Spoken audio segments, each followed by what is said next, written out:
Ever wonder what the people who built the pyramids ate for breakfast?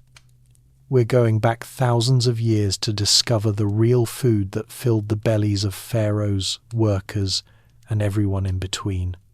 This is the story of bread that took 2 days to make, beer that was safer than water, and onions that were worth their weight in gold. Before we go back in time together, if you're enjoying settling in for the night with a bit of Egyptian history, consider hitting subscribe. And I'm curious, where in the world are you listening from right now? And what time is it there? Drop it in the comments. I love seeing how far these stories travel. What did ancient Egyptians eat every single day? If you asked someone from 3000 BC walking along the Nile what they had for dinner, their answer would probably surprise you. It wasn't fancy. It wasn't exotic, but it was the foundation of one of the greatest civilizations the world has ever known. Picture this. You're a worker in ancient Egypt, and you wake up as the sun starts painting the desert sky orange and gold. Your stomach is already rumbling. What's waiting for you? Bread and beer. Always bread and beer. And if you're lucky, maybe some onions on the side. Now, before you think that sounds boring, let me tell you something that's going to change how you see ancient Egyptian food forever. These weren't just any bread and beer. These were sophisticated, carefully crafted foods that required real skill to make, and they were so important that they were literally used as money. That's right. Workers who built the pyramids weren't paid in gold coins or silver. They were paid in bread and beer. Archaeological evidence from the workers' villages at Giza shows us exactly what these people received as wages. Ancient texts from royal labour projects tell us that a standard ration included loaves of bread and jugs of beer every single day. Think about that for a second. The same hands that moved those massive stone blocks were fueled by bread and beer. But why these 3 foods? Why bread, beer, and onions specifically? The answer lies in the heart of Egyptian civilization itself, in that long ribbon of blue water cutting through an ocean of sand, the Nile River. The Nile wasn't just a river, it was a calendar, a fertilizer factory, and a life-giving force all rolled into one. Every single year, like clockwork, the Nile would flood. The ancient Egyptians divided their entire year around this flooding cycle into 3 seasons. First came Akhet, the inundation season from June to October, when the river would swell and cover the fields with water. Then Peret, the growing season from October to February, when farmers could plant their crops in the rich, black soil left behind. Finally, Shemu, the harvest season from February to June, when they gathered everything they had grown. This flooding wasn't random, it was predictable, and in that black, nutrient-rich silt that the flood left behind, ancient Egyptians grew 2 types of grain that would become the backbone of their entire food system: emmer, wheat, and barley. Now, emmer wheat isn't like the wheat we know today. It's an ancient grain with a hard outer shell. It was tough to process, but it made bread that could last. Barley, on the other hand, was perfect for making beer. And both of these grains thrived in the Egyptian climate. Archaeologists have found evidence of massive grain storage facilities throughout ancient Egypt. We're not talking about a few sacks in someone's basement. These were enormous granaries that could hold enough grain to feed thousands of people for months. At Giza, where the Great Pyramid stands, researchers found evidence of a system so organized it would put modern supply chains to shame. Think about the logistics for a moment. You have tens of thousands of workers building these monuments. They all need to eat, every single day, rain or shine. And somehow, the ancient Egyptians figured out how to feed them all. The answer was bread and beer, produced on an industrial scale. But here's where it gets really interesting. Bread and beer weren't just food and drink. They were sacred. They appeared in religious ceremonies, in offerings to the gods, and in tombs as provisions for the afterlife. When someone died, the simplest offerings placed in their tomb were bread and beer. Even the poorest Egyptians made sure their dead had these basics for the journey to the afterlife. In hieroglyphics, you can find the symbols for bread and beer everywhere. The ancient Egyptian word for bread was ti, and for beer was hunkt. These symbols appear so frequently in ancient texts that scholars believe they represented sustenance itself, life itself. And what about those onions? Why did onions become the third pillar of the Egyptian diet? The answer is simpler than you might think. Onions grew incredibly well in Egypt. They were cheap, they stored well, and they added flavour to an otherwise bland diet. But more than that, onions had a special place in Egyptian culture. The ancient Egyptians looked at an onion and saw something magical in its layers. Those concentric circles reminded them of eternal life, of cycles that never end. During the Old Kingdom, onions were actually worshipped in some areas. They weren't just food, they were symbols.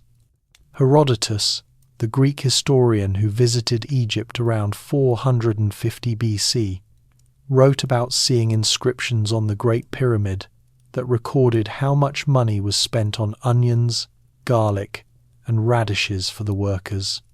Now, these inscriptions don't survive today, and some scholars debate whether Herodotus got all his facts straight. But the important thing is that even in ancient times, people recognized that vegetables like onions were a crucial part of what kept those workers healthy and strong. Archaeological excavations at worker villages have uncovered something fascinating. Among the remains of ancient meals, researchers found evidence of onions being eaten raw, cooked, and even dried for storage. They found onions in bread, in stews, and as side dishes. Some tombs contained mummified onions, carefully preserved for the afterlife. Can you imagine thinking onions were so important that you'd want to take them with you to the next world? That's how central these three foods were to Egyptian life. But here's the question that probably just popped into your head. If everyone ate bread, beer, and onions, from the poorest farmer to the richest priest, what made a pharaoh's meal different from a worker's meal? The answer to that question opens up a whole new layer of Egyptian society, and that's exactly where we're headed next. Chapter 2: The Art and Science of Egyptian Bread. How do you make bread that can be used as money? That's not a riddle. It's a real question that ancient Egyptian bakers had to answer every single day, because bread in ancient Egypt wasn't just food. It was currency, it was art, and it was science all baked into one. Let me take you inside an ancient Egyptian bakery. Not the small home kitchen where a family might make a few loaves for themselves, but a royal or temple bakery where bread was produced on a massive scale.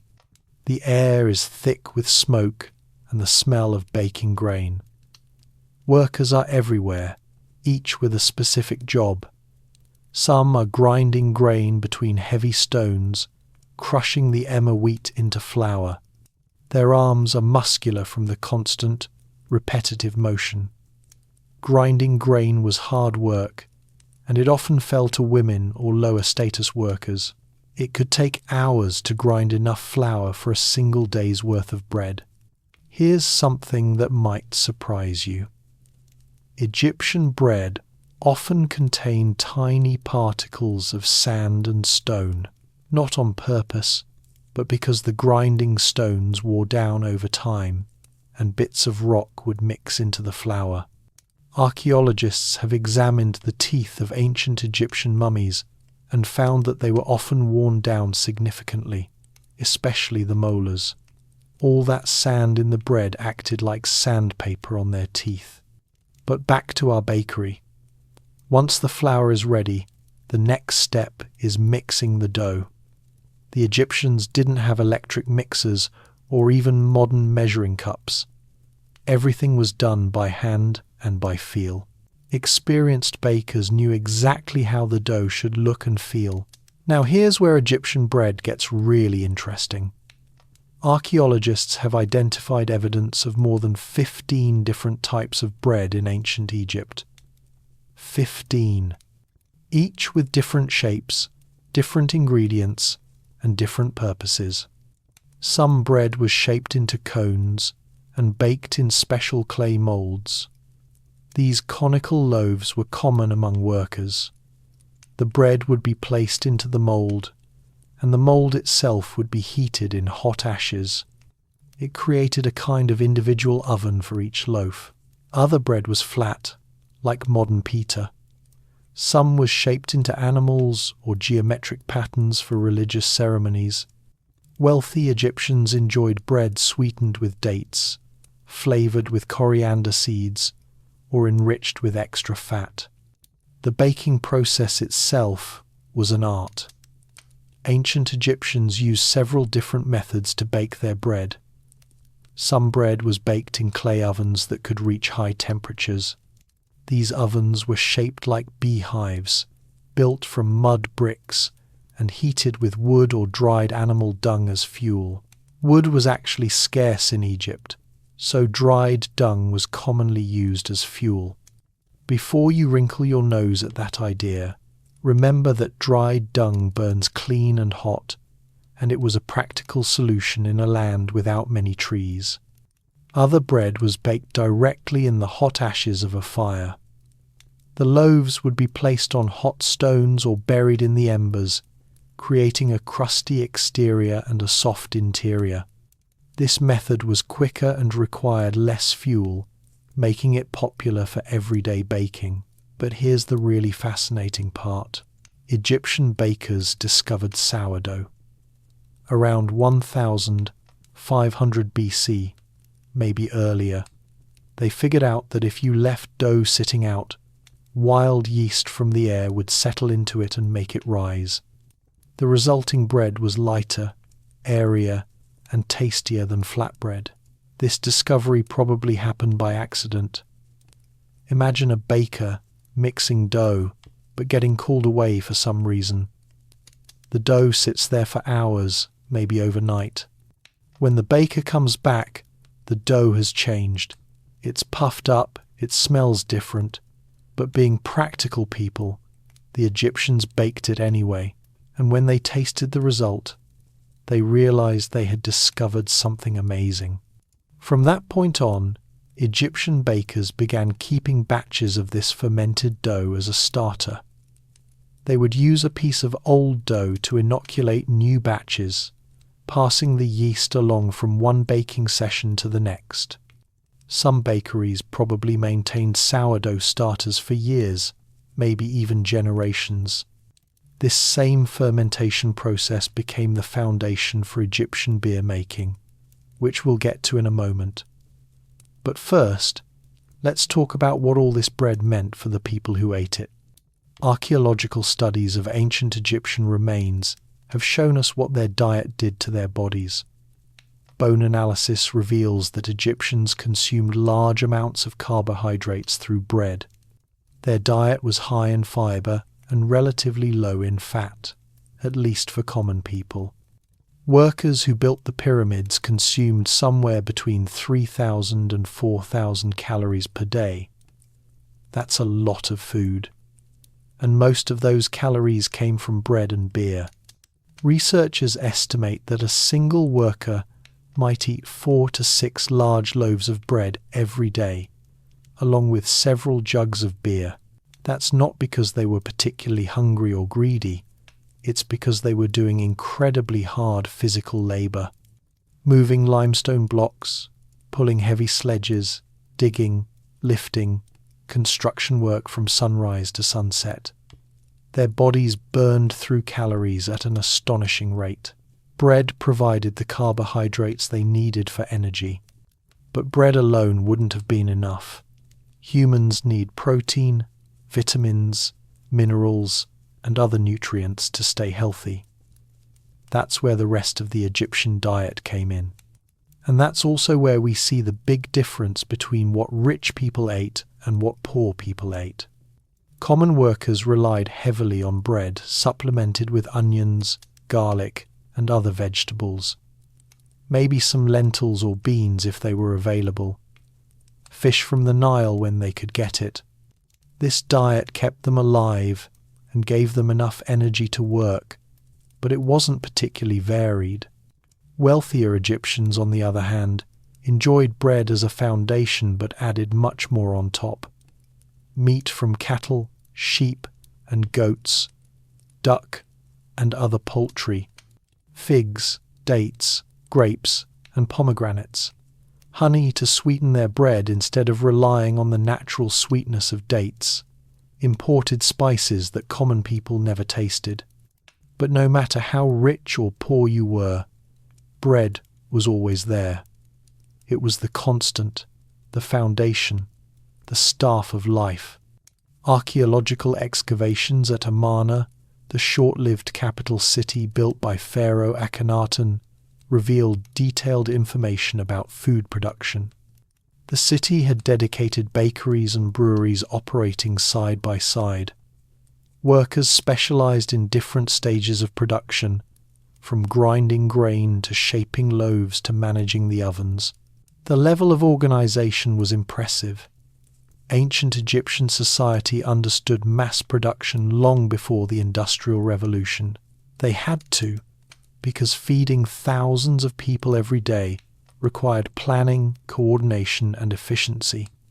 But bread was only half of the story, because for every loaf of bread an Egyptian ate, they also drank beer.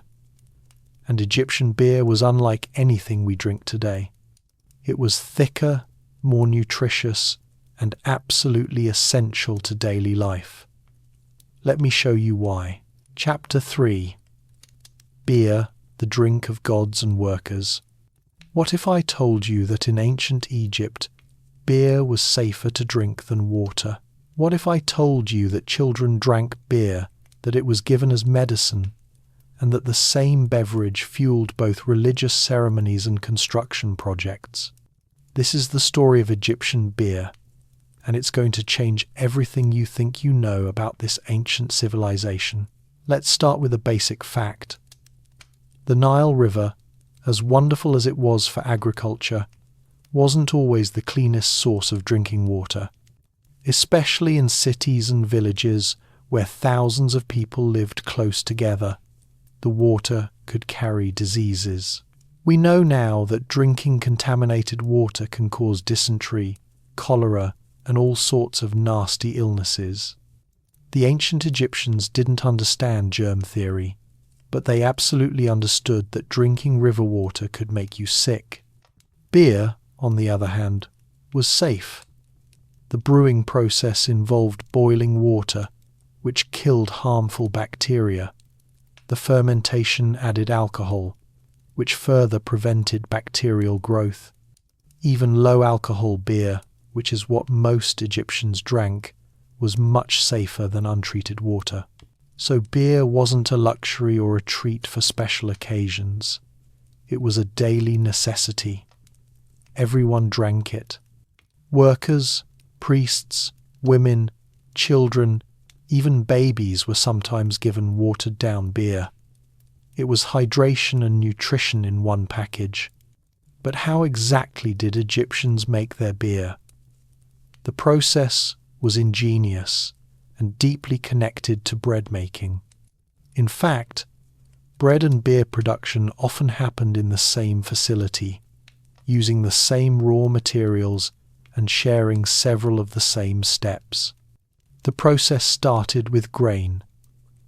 Barley was the preferred grain for beer, though emmer wheat was sometimes used. The grain would be lightly ground and mixed with water to create a dough. This dough would then be shaped into loaves and baked. But here's the crucial part.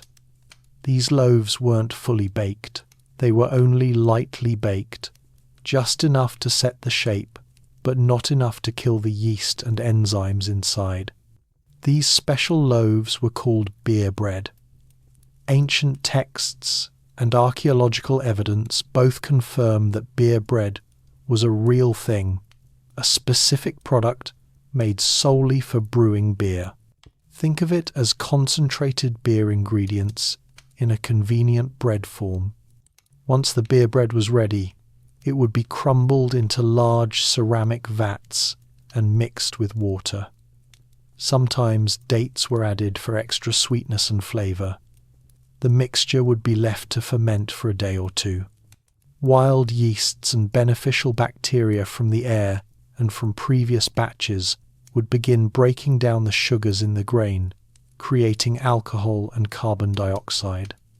After fermentation, the liquid would be strained through woven reeds or cloth to remove the solid bits. What remained was beer. Egyptian beer was thick, cloudy, and nutritious. It had a porridge-like consistency, much thicker than the clear, filtered beers we drink today. The alcohol content was relatively low, probably between 2 and 5%, similar to a light modern beer. But here's what made Egyptian beer special. It wasn't just alcohol and water. It was packed with nutrients. The grain provided carbohydrates and B vitamins. The fermentation process created beneficial probiotics. The beer contained minerals from the water and the ceramic brewing vessels. In many ways, Egyptian beer was more like liquid bread than a modern alcoholic beverage. Workers received beer as part of their wages. Texts from pyramid construction sites tell us that workers received different amounts of beer depending on their rank and role. A typical worker might receive 2 to 4 jugs of beer per day. Overseers and skilled craftsmen might receive more. The beer was standardized. Different types and qualities of beer existed, and they had specific names in hieroglyphics. There was common beer for workers, higher quality beer for officials, and special sacred beer for religious ceremonies. Some beer was flavoured with dates or honey. Other beer was stronger or weaker depending on how it was brewed. At the ancient Egyptian site of Hierakonpolis, archaeologists discovered what might be the oldest large-scale brewery in the world, dating back to around 3,500 BC. This wasn't someone brewing beer in their kitchen. This was an industrial operation with multiple brewing vats capable of producing hundreds of gallons of beer at a time. Later, archaeologists found an even more impressive brewery at Abydos, dating to around 3000 BC. This facility had 8 large brewing units, each capable of producing about 5,000 gallons of beer in a single batch. That's enough beer to give 6,000 workers their daily ration and then some. Think about the logistics of that for a moment. The ancient Egyptians were running operations that could produce tens of thousands of gallons of beer every week. They were managing supply chains, storage, distribution, and quality control. All this 3,000 years before the birth of Christ. But beer in ancient Egypt wasn't just about practical nutrition. It had deep religious significance. The goddess Hathor was associated with beer and was sometimes called the Lady of Drunkenness. There were festivals dedicated to her where drinking beer was a religious obligation, not just a fun time. The myth of Hathor tells us something interesting about how Egyptians viewed beer. In one story, the god Ra sent Hathor to punish humanity for their disobedience.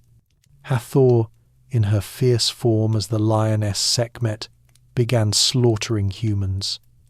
Ra realized things had gone too far and needed to stop her. But how do you stop a bloodthirsty goddess? With beer, of course. Ra ordered his followers to brew massive amounts of beer mixed with red dye to make it look like blood. They poured it across the fields. When Hathor came across this apparent blood, she drank it all and became so drunk that she fell asleep and forgot about her rampage. Humanity was saved by beer. Whether you believe the myth or not, the story tells us that Egyptians saw beer as a powerful force, capable of changing moods and altering consciousness.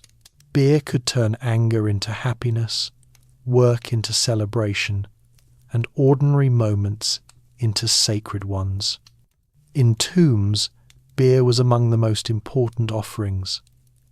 The dead needed sustenance in the afterlife, and beer was essential to that sustenance. Tombs of wealthy individuals contained lists of offerings that always included specific amounts of beer. Some tombs even had small models of breweries, so that the deceased could produce their own beer in the afterlife. The British Museum has a hieroglyphic inscription that lists offerings for a dead person. It reads, in part, 1,000 loaves of bread, 1,000 jugs of beer. This formula appears over and over in Egyptian funerary texts. Even in death, bread and beer remained central to existence, but as important as beer was, it couldn't provide everything the human body needed. Egyptians needed protein, vitamins, and minerals that grain alone couldn't supply. That's where vegetables came in. And no vegetable was more important to ancient Egypt than the humble onion. Chapter 4. Onions and the power of simple foods. Why would workers building the pyramids go on strike over onions? This actually happened. Ancient records tell us that when there was a shortage of onions and garlic, workers refused to work until their rations were restored. That's how important these simple vegetables were to ancient Egyptian life.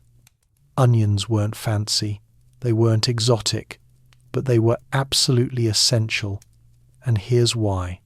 First, onions were ridiculously easy to grow in Egypt. They thrived in the climate, they didn't need much water once established, and they stored well. A good crop of onions could be dried and kept for months, providing flavour and nutrition long after the harvest was over. But more than that, onions and garlic had medicinal properties that Egyptians recognised, even if they didn't understand the science behind them. Modern research has shown that onions and garlic contain compounds that have antibacterial and antiviral properties. They can help prevent infections, reduce inflammation, and support the immune system. The ancient Egyptians didn't know about antibacterial compounds, but they absolutely knew that workers who ate plenty of onions and garlic stayed healthier than those who didn't. So these vegetables became a standard part of workers' rations, right alongside bread and beer. Herodotus, writing centuries after the pyramids were built, claimed he saw an inscription on the Great Pyramid, recording the cost of onions, garlic, and radishes fed to the workers. Now, as I mentioned before, this inscription doesn't exist today, and some scholars think Herodotus was exaggerating or was told a story that wasn't quite accurate, but the underlying truth remains. Huge amounts of onions and garlic were consumed during pyramid construction. Archaeological evidence backs this up. Excavations at worker villages near the pyramids have uncovered storage areas that once held onions. They've found onions depicted in wall paintings showing daily life.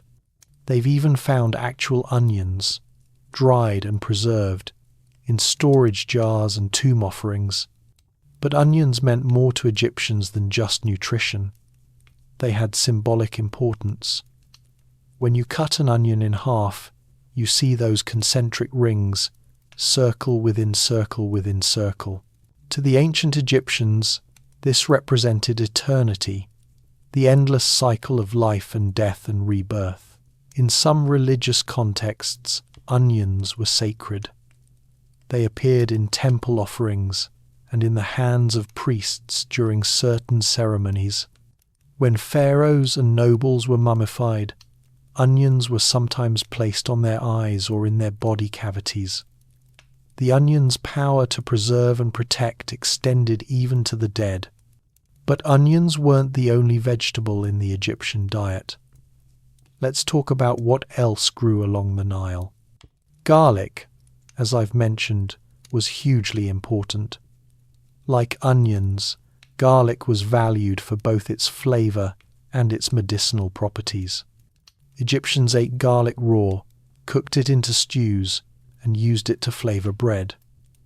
The strong taste helped make bland grain-based foods more palatable.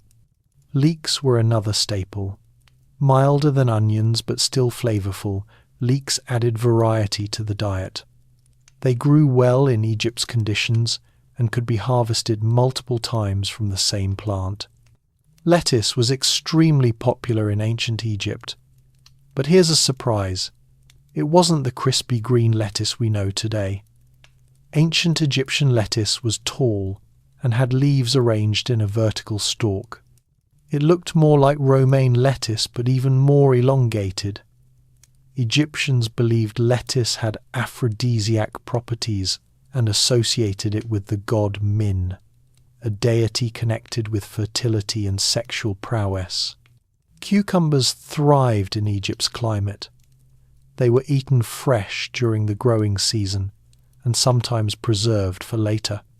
Ancient texts mention cucumbers as offerings in temples, and they appear in tomb paintings showing bountiful harvests. Lentils and other legumes provided crucial protein for people who didn't eat much meat. Lentils are packed with protein, fibre, and important minerals like iron. They were cooked into thick stews or soups, often flavoured with onions and garlic. A bowl of lentil stew with bread was a complete meal that could sustain a hard-working farmer or labourer. Chickpeas, broad beans, and peas also grew in Egypt, though perhaps not as abundantly as lentils. These legumes were especially important during times of year when fresh vegetables were scarce. The ancient Egyptians also ate radishes, which Herodotus specifically mentioned. Radishes added a spicy crunch to meals. Celery grew wild along the Nile and was gathered and cultivated. Its leaves and stalks were used both as food and medicine. Here's something interesting. The Egyptian diet, especially for common people, was heavily plant-based. Not by choice necessarily, but because plants were available and affordable, while meat was expensive and often reserved for special occasions or wealthier people. This plant-heavy diet had significant health benefits. Modern nutritionists would actually approve of many aspects of the ancient Egyptian diet. High in fibre, rich in complex carbohydrates, plenty of vegetables, moderate in calories. The main issues were the lack of dietary variety for poor people, and that sandy bread wearing down their teeth. But what about fruit? Did ancient Egyptians have access to sweet things beyond bread and beer? They did. Dates were incredibly important. Date palms grew throughout Egypt, producing sweet fruit that could be eaten fresh or dried for storage. Dates provided natural sugar, which was crucial in a time before refined sugar existed. They were used to sweeten bread and beer, eaten as snacks, and given as offerings to gods and the dead. Figs were also widely grown and loved. Fig trees produced abundant fruit, and figs could be dried for long-term storage. They were sweet, nutritious, and versatile. Fresh figs were a treat. Dried figs travelled well and could be taken on journeys. Grapes grew in Egypt, particularly in certain regions of the Nile Delta and in oases. Grapes were eaten fresh, but more importantly, they were made into wine. Wine was more expensive than beer and associated with wealth and status. The pharaoh drank wine, nobles drank wine, common workers stuck with beer. Pomegranates appeared in Egypt and became symbols of prosperity and fertility. Their bright red seeds were eaten fresh. The juice was drunk or used to flavor other foods. Pomegranates appear in tomb paintings and religious contexts, indicating their importance. Other fruits included melons, including watermelons, which actually originated in Africa. Persea fruit, somewhat like avocados, grew in Egypt. Various berries and wild fruits could be gathered. But here's the key thing to understand. While a wealthy Egyptian could enjoy a diverse diet with plenty of meat, fish, fruit, and varied vegetables, a poor Egyptian farmer or laborer had access to a much simpler menu. Bread, beer, onions, maybe some lentils, occasionally some fish. That was it for many people, day in and day out, for their entire lives. Yet despite this limited diet, or perhaps because of it, ancient Egyptians managed to build one of the longest-lasting civilizations in human history. The food system they created was sustainable, efficient, and capable of supporting a complex society with specialized workers, massive building projects, and sophisticated culture. So how did they actually prepare and cook all this food? What did an ancient Egyptian kitchen look like? Let's find out. Chapter 5. Cooking, Kitchens, and Daily Meals. What did dinner time look like in ancient Egypt? How did a family sitting down to eat in 2000 BC actually prepare their food? Let's step into an ancient Egyptian home and see. The first thing you'd notice is that kitchens were often separate from the main living area. Cooking created smoke, heat, and smells, so it made sense to do it in a dedicated space. In larger houses and estates, the kitchen might be a separate building or a separate room. In smaller homes, cooking happened in a corner or courtyard. The equipment was simple but effective. Clay pots of various sizes for boiling and stewing, ceramic jars for storage, flat stones or ceramic griddles for baking flatbread, knives made of copper or bronze, later iron, wooden spoons and stirring implements, mortars and pestles for grinding spices. The heat source was usually an open fire or a small clay oven. Wood was scarce and expensive, so many families burned dried reeds, dried grass, or animal dung for fuel.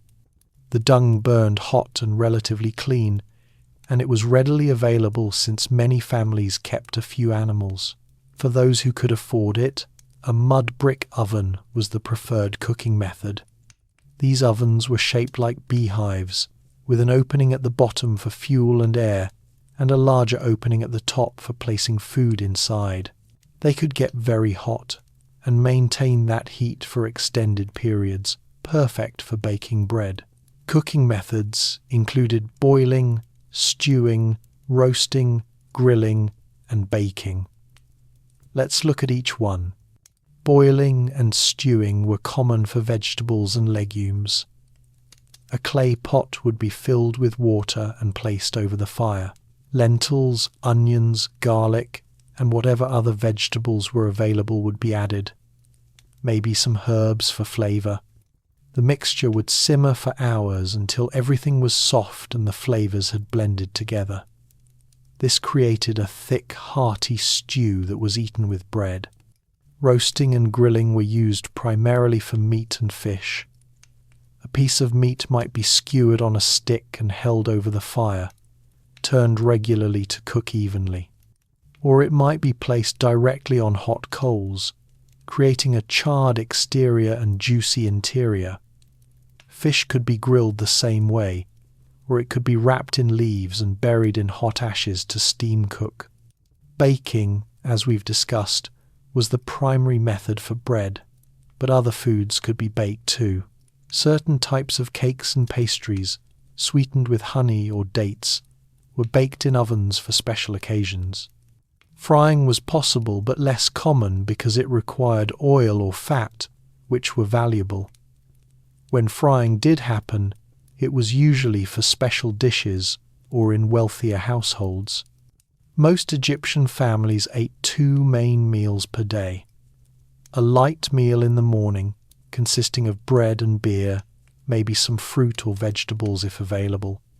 Then a larger meal in the evening, after the day's work was done, which might include stew, more bread, more beer, and perhaps some fish or meat if it was available.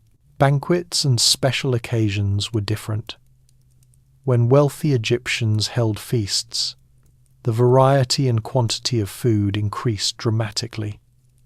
Tomb paintings show elaborate banquet scenes, with tables piled high with food.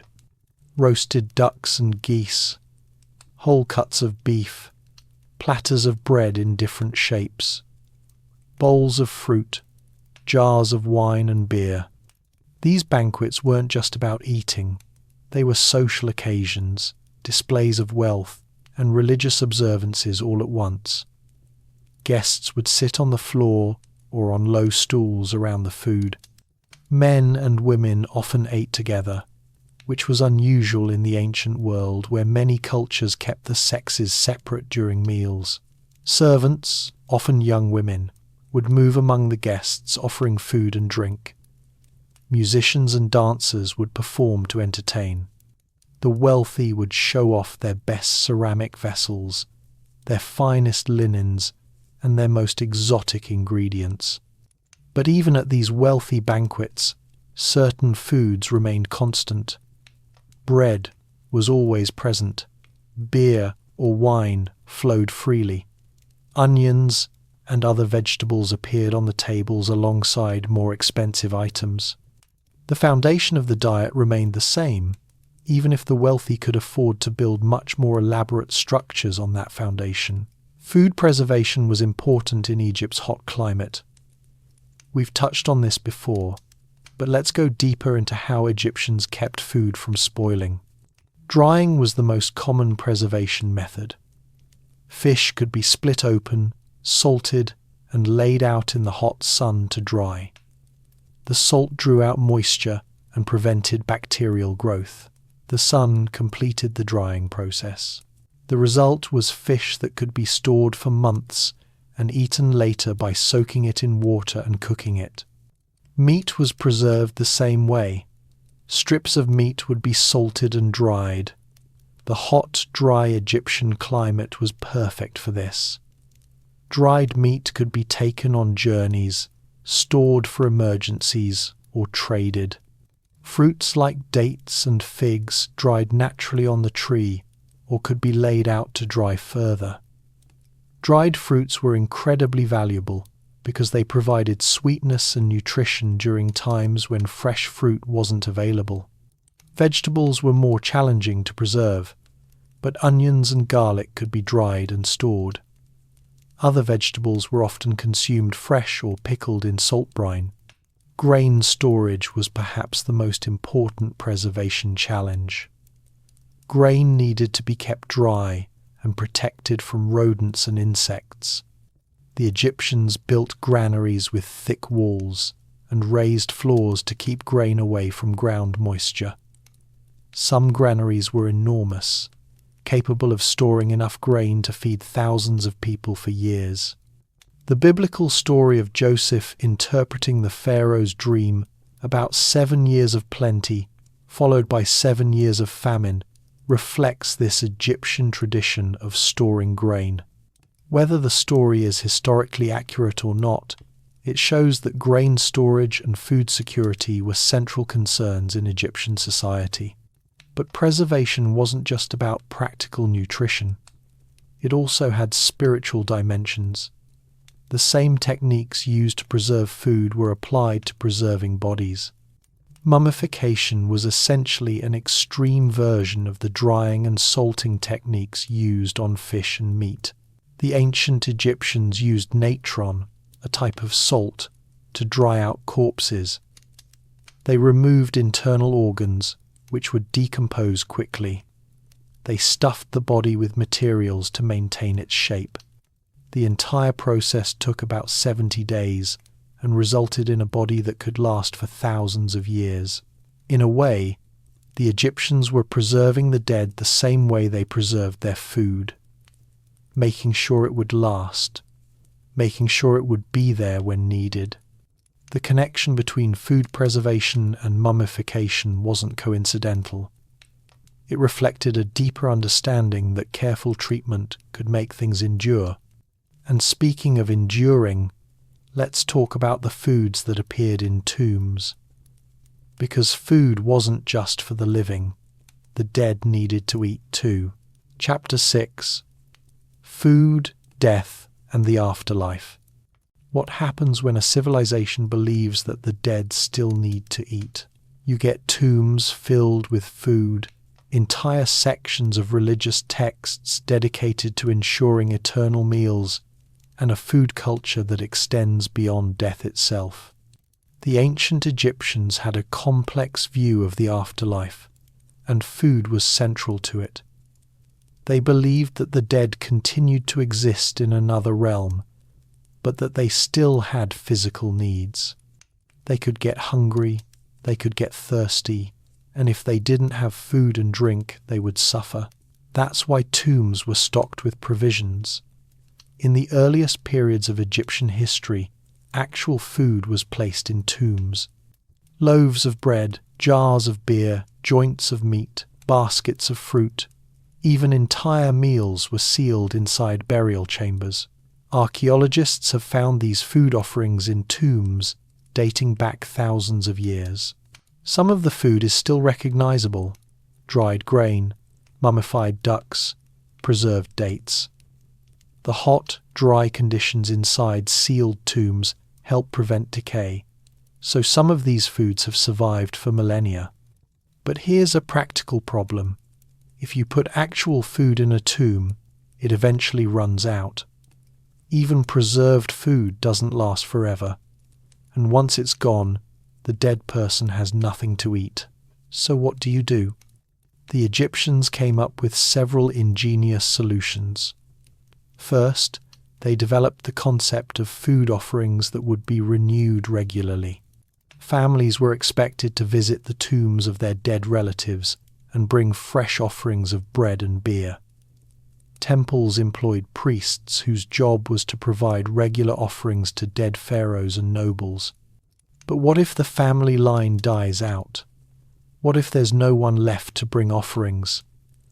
The Egyptians thought of that too. They created something called offering formulas. These were prayers inscribed on tomb walls or offering tables that magically provided eternal sustenance. The most common formula reads something like 1,000 loaves of bread, 1,000 jugs of beer, 1,000 of every good and pure thing. The idea was that by writing these words, by carving them into stone, they would magically manifest into actual food in the afterlife. Words had power. Images had power. So tombs were covered with images of food and texts describing food. Tomb paintings show elaborate banquet scenes, tables overflowing with bread, meat, fowl, fruit, and vegetables. Servants bringing food and drink. The tomb owner sitting in the place of honor, ready to enjoy an eternal feast. These images weren't just decoration, they were magical insurance. As long as the image existed, the food it depicted would exist for the deceased. Some tombs went even further and included models, tiny wooden or clay sculptures showing bakeries, breweries, granaries, and butchers. Little figures of workers grinding grain, forming bread, brewing beer, slaughtering cattle. These models would magically come to life in the afterlife and produce real food for the dead. The tomb of Meketre, an Egyptian official who lived around 2000 BC, contained 24 such models. One showed a bakery and brewery in full operation. Another showed a granary with workers measuring grain. Another showed cattle being slaughtered and butchered. These models are now in the Metropolitan Museum of Art in New York, and they give us incredibly detailed information about how food was produced in ancient Egypt.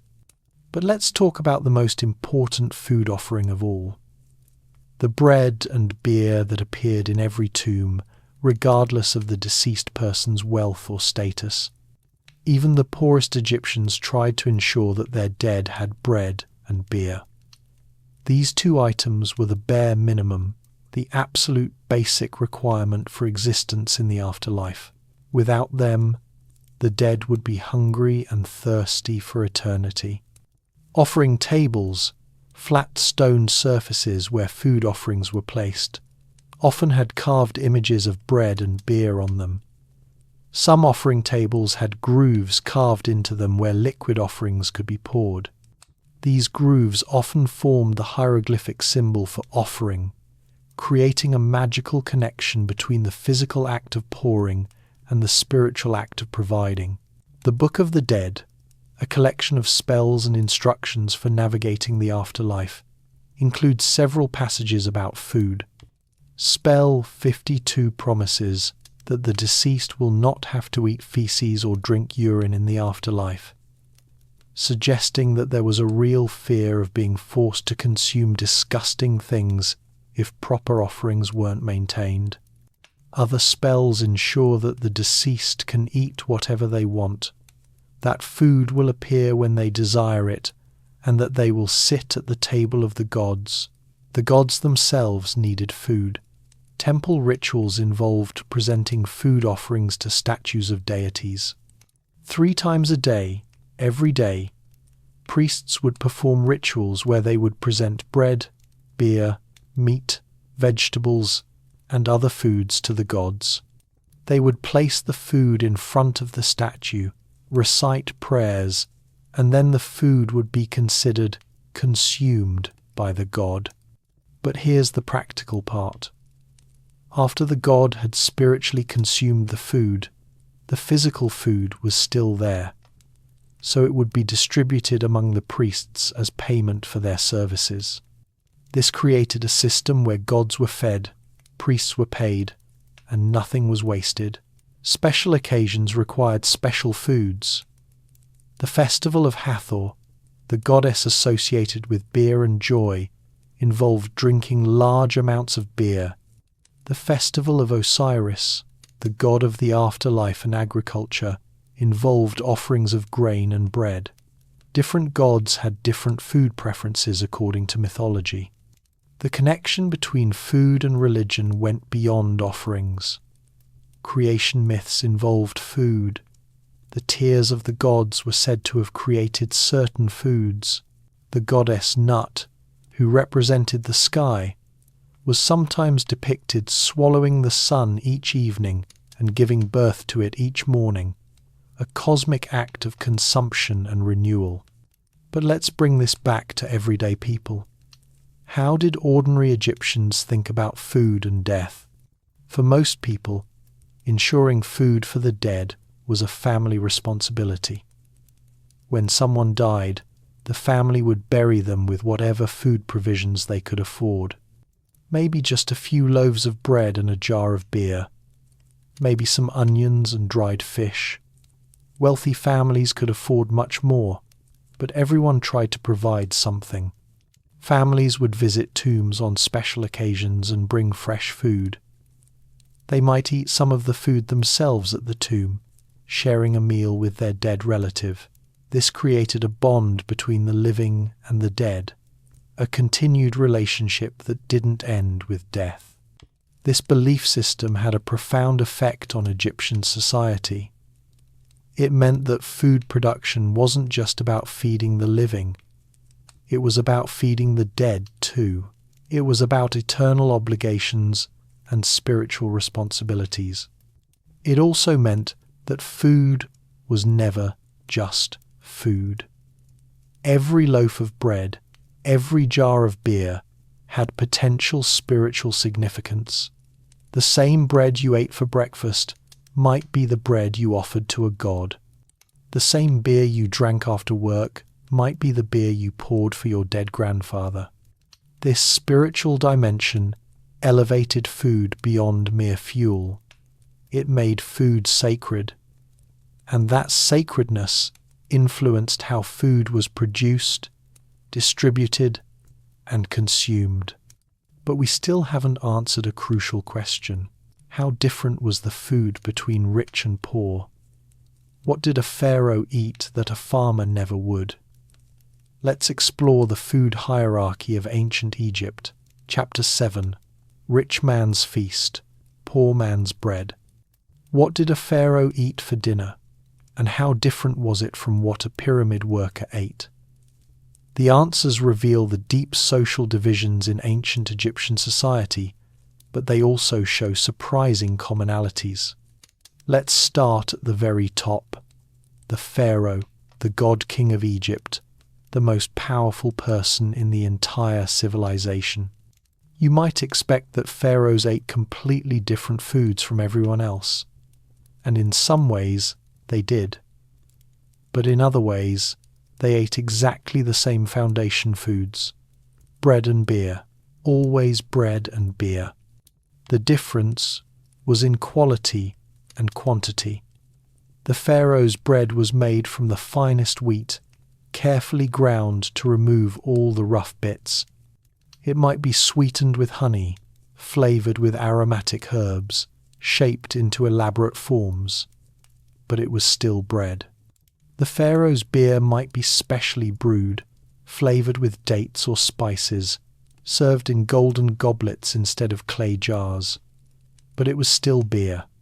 Where the pharaoh's diet really diverged from a common worker's was in the addition of luxury foods, meat, for instance. While workers might eat meat a few times a year during festivals, the pharaoh could have meat every day if he wanted. Royal banquets featured whole roasted oxen, the most prestigious meat available. Beef was expensive to produce because cattle required pasture and water. Eating beef was a display of wealth and power.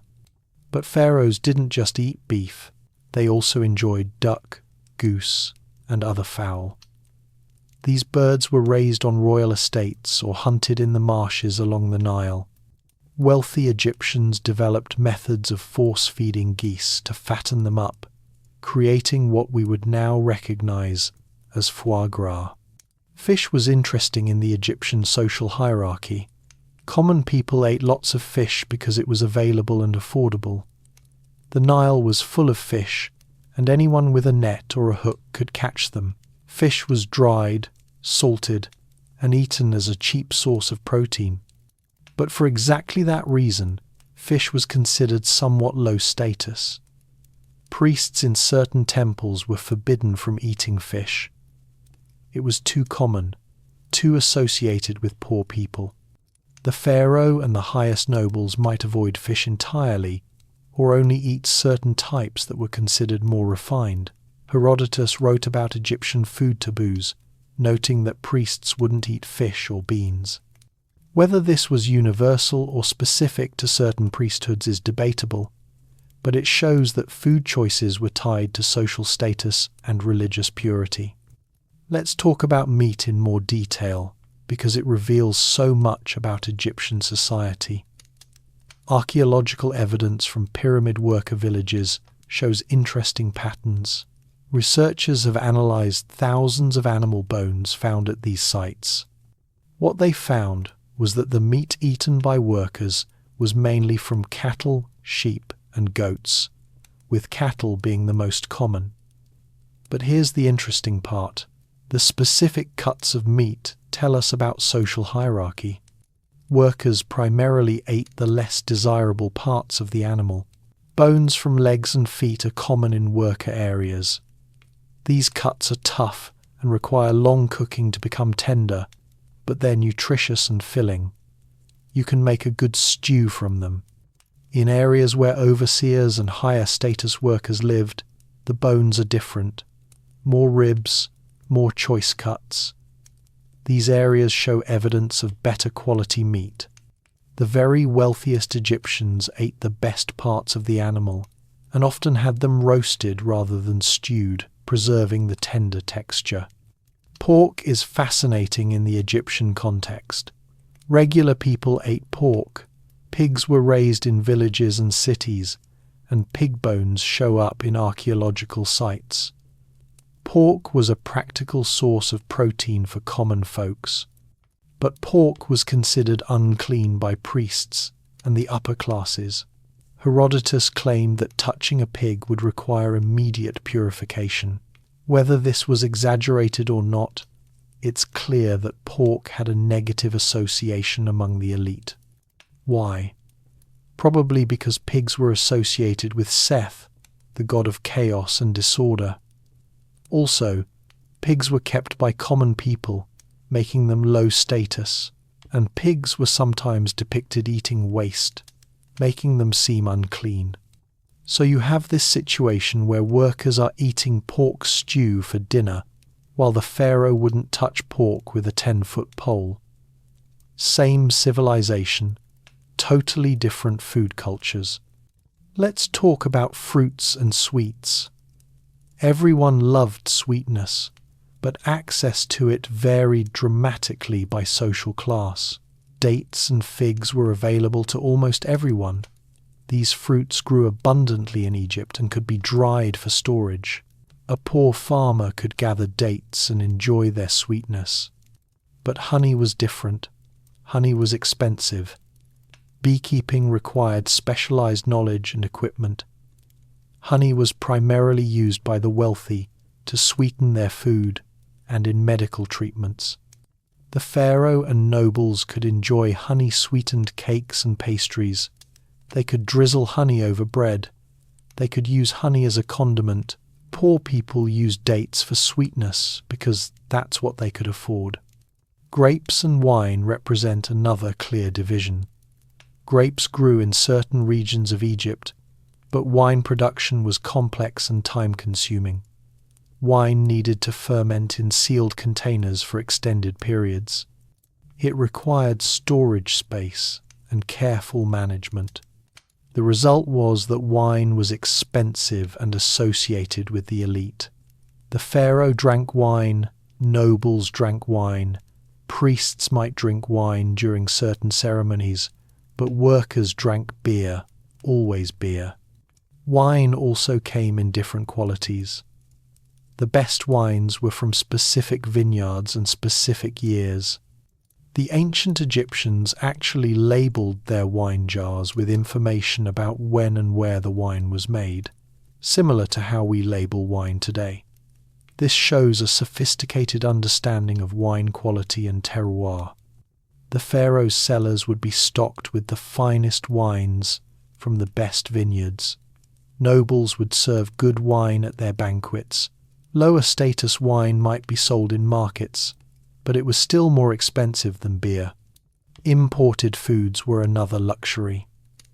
Egypt traded with neighbouring regions, and the wealthy could enjoy foods that didn't grow in Egypt. Olive oil from the eastern Mediterranean, exotic spices from distant lands, certain types of wood and nuts. These imports were expensive and rare. Only the wealthiest Egyptians had access to them. They were status symbols as much as foods. But here's what's really important to understand. Despite all these differences, everyone shared the same basic food culture. Everyone ate bread. Everyone drank beer. The poor ate onions, and so did the rich, even if the rich added many other things to their meals. This created a kind of cultural continuity across social classes. A farmer and a pharaoh might have vastly different lives, but they both understood what it meant to break bread They both participated in the same fundamental food practices, and when they died, they all wanted the same basic things in their tombs: bread and beer. Rich or poor, those two items were essential for the afterlife. This tells us something profound about Egyptian civilization. Food was both a divider and a unifier. It marked social boundaries but also created shared experiences. It demonstrated inequality but also maintained cultural cohesion. Let me give you a specific example that brings all this together: the workers who built the pyramids. Recent archaeological research has revealed detailed information about how these workers lived and what they ate. The site of Hayt el Ghurab, the workers' village near the Giza pyramids, has been extensively excavated. What researchers found was a well-organized community with bakeries, breweries, and food distribution systems. The workers were well fed by ancient standards. They weren't slaves starving under the whip, as popular imagination sometimes suggests. They were skilled workers receiving regular wages in the form of food. A typical worker's daily ration might include 4 to 6 large loaves of bread, providing the bulk of their calories, 2 to 4 jugs of beer, giving them hydration and additional nutrition, onions and garlic for flavor and health. Maybe some dried fish or meat if available, though this was less common. Occasionally, fresh vegetables or fruits during harvest seasons. This diet provided around 3,000 to 4,000 calories per day, which was necessary for the incredibly hard physical labor they were doing. It kept them healthy enough to work effectively, though it wasn't particularly varied or exciting. Meanwhile, the pharaoh who commissioned the pyramid was eating meals that included multiple types of meat, various fruits and vegetables, honey-sweetened delicacies, and fine wine. His meals were served on the best pottery or even gold and silver dishes. He ate in comfortable rooms while musicians played. But when that pharaoh died and was laid to rest in his pyramid, and when a worker who helped build that pyramid eventually died and was buried in a simple grave, both of them received the same basic offerings: bread and beer, the essentials of Egyptian existence. This brings us to our final chapter. What can we learn from ancient Egyptian food culture? What does it tell us about their civilization, and what can it teach us today? Chapter 8. Lessons from the land of bread and beer. What can a 5,000-year-old food system teach us today? More than you might think. The ancient Egyptian approach to food reveals fundamental truths about sustainability, community, and human priorities that remain relevant in our modern world. Let's start with sustainability. The Egyptian food system lasted for over 3,000 years with remarkably little change. Think about that. 3,000 years. Most modern agricultural systems are less than a century old, and we're already facing questions about their long-term viability. How did the Egyptians do it? By working with nature instead of against it. They didn't try to control the Nile. They adapted to its rhythms. They built their entire agricultural calendar around the natural flooding cycle. When the river flooded, they waited. When it receded, they planted. When the crops were ready, they harvested. Year after year after year. They didn't deplete their soil because the annual flood renewed it. They didn't need chemical fertilizers because the Nile brought natural fertilizer in the form of rich silt. They didn't have to worry about irrigation systems breaking down because the river did most of the work for them. Of course, they did develop irrigation systems for areas the flood didn't reach: canals, basins, and later the shadouf, a simple lever device for lifting water. But these worked with the river's natural patterns. not against them. The Egyptian system was renewable and sustainable in a way that modern industrial agriculture often isn't. It's worth asking what we can learn from that approach. Second lesson, the power of simplicity. The foundation of the Egyptian diet was incredibly simple: grain, water, and vegetables. That's it. Yet this simple foundation supported one of history's most impressive civilizations. They weren't constantly searching for the next superfood or the latest nutritional trend. They ate bread, beer, and onions, day after day, year after year, and it worked. Modern nutritional science actually backs this up. The basic Egyptian diet was high in fiber, rich in complex carbohydrates, and included plenty of vegetables. For most people, it was low in fat and relatively balanced. The main nutritional deficiency would have been variety, particularly for poor people who had access to fewer different foods. But the point is, you don't need elaborate or exotic foods to thrive. Simple, well-prepared foods from local sources can provide everything the human body needs. That's a message worth remembering in our age of processed foods and global supply chains. Third lesson, food as community. In ancient Egypt, food production and consumption were deeply communal activities. Baking bread wasn't something you did alone in your kitchen. It was something that involved the entire community. Large bakeries employed dozens of workers, each with a specific role. Beer brewing was a communal activity. Harvesting grain required coordinating the labor of many people. Even eating was often communal, with families and neighborhoods sharing meals. This created social bonds and mutual obligations. If your neighbor helped you during the harvest, you helped them when they needed it. If the community bakery produced bread for everyone had a stake in keeping it running. Modern industrial food systems have largely stripped away this communal aspect.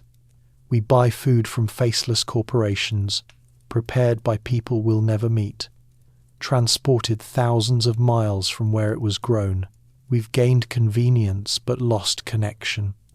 The Egyptian model reminds us that food can be something that brings people together, creates community, and builds social bonds. That's worth thinking about. Fourth lesson, the spiritual dimension of food. The Egyptians never separated the practical from the spiritual. Food was both fuel for the body and offering for the gods. Bread was both wage payment and sacred gift. This meant that food was treated with reverence. It wasn't taken for granted. Every harvest was a gift from the gods. Every meal was a blessing. Every offering was a prayer. We've largely lost this perspective in the modern world. Food is often reduced to calories, nutrients, and price points. We analyze it, measure it, and optimize it, but we rarely revere it. The Egyptian approach suggests that there's value in viewing food as something more than mere fuel. When food is sacred, you waste less of it. When meals are blessings, you appreciate them more. When eating is a spiritual act, it becomes more meaningful. Fifth lesson, planning and organization. The Egyptian food system required incredible planning and organization. They had to predict how much grain to plant, how much to store, how to distribute it fairly, how to prevent spoilage, and how to manage shortages. The granary system, the ration system, the wages paid in food, all of this required bureaucracy and record keeping. The Egyptians developed sophisticated accounting methods to track food production and distribution.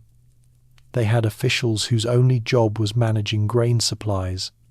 This organizational capacity allowed Egypt to survive periodic droughts and famines that would have destroyed less prepared societies. When the Nile failed to flood adequately, the stored grain could see people through the crisis.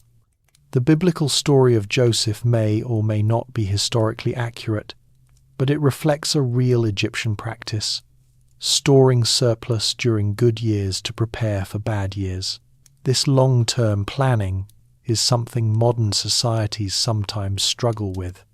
Sixth lesson: food and inequality. The Egyptian system also shows us how food can reflect and reinforce social hierarchies. The difference between what a pharaoh ate and what a worker ate was enormous. Access to meat, wine, honey, and exotic foods marked someone as wealthy and powerful. Food wasn't just nutrition. It was a status symbol, a marker of social position, a way to demonstrate power and wealth. This is still true today, of course. Expensive restaurants, rare ingredients, elaborate preparations, these things still mark social status. But the Egyptian example is particularly stark. The same society that shared a common foundation of bread and beer had enormous gaps in food access and quality. It raises questions about fairness and distribution that remain relevant. How much inequality in food access is acceptable? Should everyone have access to nutritious, varied food? Or is it acceptable for some people to eat much better than others? Seventh lesson: adaptation and resilience. Over 3,000 years, Egyptian food culture remained remarkably stable, but it wasn't completely unchanging. They adapted to new circumstances, incorporated new crops when they became available, and adjusted their practices when necessary. They figured out fermentation, probably by accident, and then perfected it. They learned to breed better varieties of wheat and barley. They developed new cooking techniques and preservation methods. This combination of stability and adaptability is powerful. The core remained constant, but the details evolved. That's a good model for how to maintain traditions while still allowing for progress and innovation. Eighth lesson: the importance of labor. The Egyptian food system depended on enormous amounts of human labor, grinding grain by hand, baking bread in clay ovens, brewing beer in ceramic vats. All of this required time and effort. The Egyptians valued this labor and understood its importance. Workers who produced food were essential to society. They might not have been high status, but they were recognized as necessary. In our modern world, the labor that produces our food is often invisible. We don't see the workers who pick our vegetables or process our grain. We don't think about the effort required to get food from farm to table. The Egyptian example reminds us that food doesn't appear magically. It requires work, skill, and dedication. Recognizing and valuing that labor is important. Finally, perhaps the most important lesson: food is life. This sounds obvious, but the Egyptians took it literally. Food wasn't just something you needed to stay alive. It was life itself. It connected you to the gods, to your ancestors, to your community, and to the land. When they said bread and beer were the staff of life, they meant it in the fullest sense. These foods sustained the body, satisfied the soul, honored the gods, and connected the living to the dead. In our modern world, we sometimes forget this fundamental truth. We diet, we skip meals, we grab fast food without thinking. We treat eating as an inconvenience or a vice rather than a sacred act. The ancient Egyptians knew better. Every meal was important. Every offering mattered. every loaf of bread connected them to thousands of years of tradition and to the divine forces that made life possible. So what's the final takeaway from our journey through ancient Egyptian food culture? It's this: the simple foods that sustained one of history's greatest civilizations can teach us about sustainability, community, spirituality, and the fundamental importance of food to human life. Bread, beer, and onions. 3 simple foods that built pyramids, sustained empires, and connected earth to heaven. The next time you eat bread, think about the ancient Egyptian bakers who perfected the art of turning grain into food. When you drink beer, remember the brewers who discovered fermentation and made it sacred. When you eat an onion, picture the workers at Giza munching on the same vegetable thousands of years ago. We're connected to these ancient people through the simple act of eating. The same basic foods that kept them alive still feed us today. The same human needs, the same solutions, separated by thousands of years but united by bread, beer, and the eternal human need to eat. That's the story of what ancient Egyptians ate. It's a story about food, but it's also a story about humanity, civilization, and the things that connect us across the vast expanse of time. I hope you've enjoyed this journey back to ancient Egypt. I hope you've learned something, and I hope you'll never look at a simple loaf of bread quite the same way again. If you enjoyed this deep dive into Egyptian food history, let me know in the comments. Tell me what surprised you the most. Tell me what you want to explore next. And definitely tell me where you're listening from and what time it is there. I love seeing how far these stories travel across the world, connecting people through a shared love of history. Until next time, stay curious, keep exploring, and remember that every meal you eat is part of a story that stretches back thousands of years. Thanks for joining me on this journey to the land of bread, beer, and onions. Ancient Egypt awaits whenever you're ready to come back.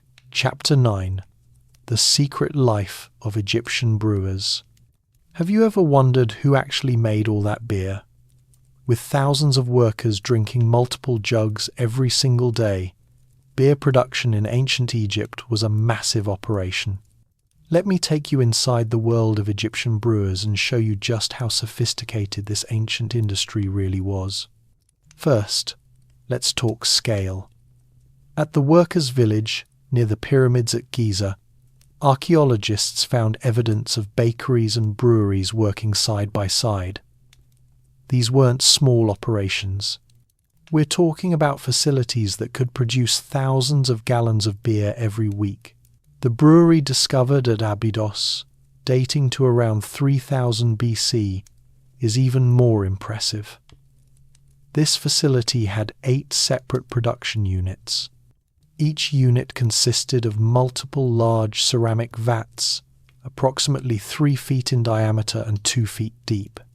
When all units were operating, this single brewery could produce approximately 40,000 gallons of beer at once.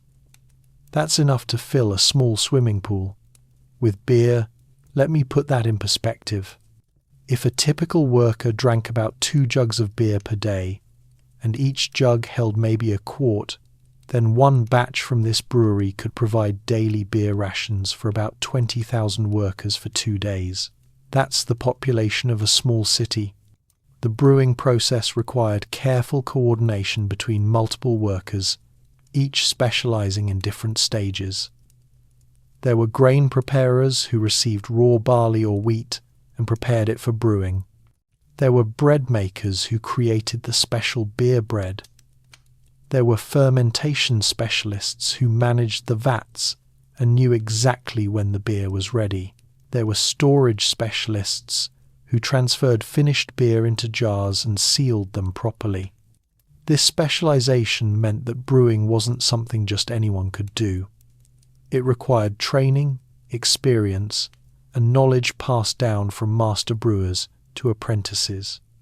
Some families probably specialized in brewing for generations, developing techniques and recipes that were trade secrets. The quality of beer varied significantly. Ancient Egyptian texts mention different types of beer by name. There was light beer and dark beer, referring to color. There was thick beer and thin beer, referring to consistency. There was fresh beer and aged beer. There was sweet beer made with extra dates, and bitter beer with fewer additives. The best beer was reserved for offerings to gods and for consumption by the elite. Medium quality beer went to skilled workers and officials. Lower quality beer, probably thinner and less flavorful, went to general laborers, but everyone got beer. That was non-negotiable.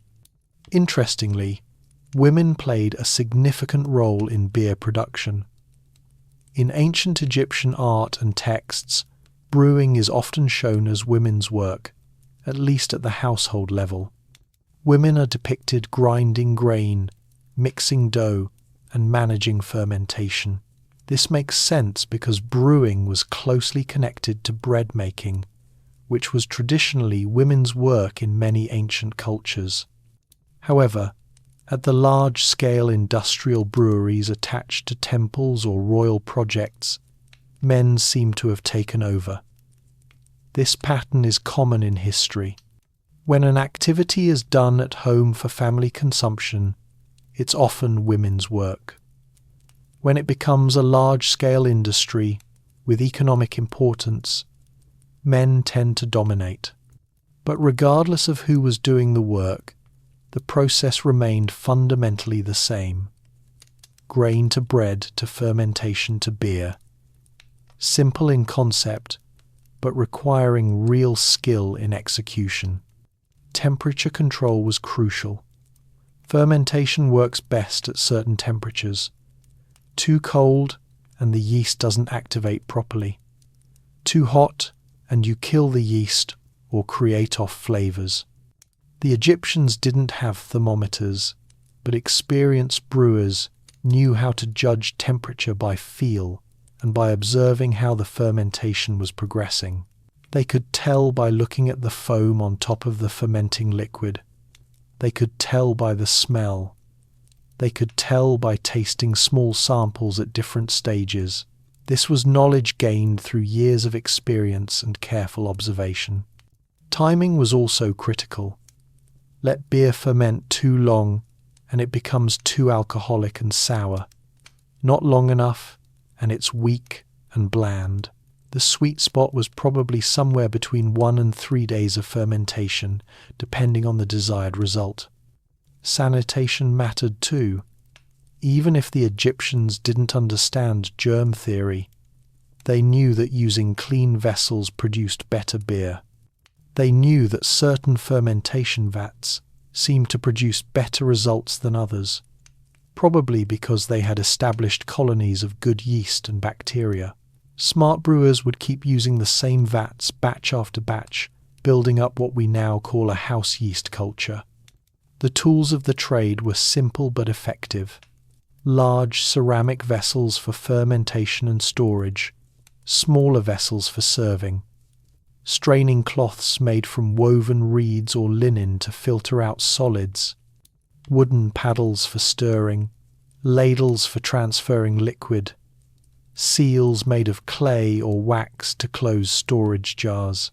Some of these tools have been found in archaeological excavations. Museums around the world have Egyptian beer jars, some still sealed, some with residue inside that has been analysed to understand exactly what the beer contained. Modern scientists have even attempted to recreate Egyptian beer using ancient methods and ingredients. The results are interesting. The beer is thick, slightly sour, not very alcoholic, and has a somewhat grainy texture. It doesn't taste like modern beer at all, but people who have tried it report that it's actually quite refreshing and filling. you can understand why it was considered food as much as drink. One recreation project found that Egyptian-style beer, when made properly, contains significant amounts of B vitamins, minerals, and even some protein from the grain. It's legitimately nutritious, not empty calories like some modern beers. The spiritual dimension of brewing can't be overlooked. Remember, beer was sacred. It was offered to gods. It appeared in creation myths. The goddess Hathor was specifically associated with beer and drunkenness. Brewers probably performed rituals or said prayers during the brewing process. They might have made offerings to ensure a good batch. They certainly understood their work as more than just a job. They were creating something that connected heaven and earth, gods and humans, life and death. When a pharaoh died and was buried with beer offerings, who made that beer?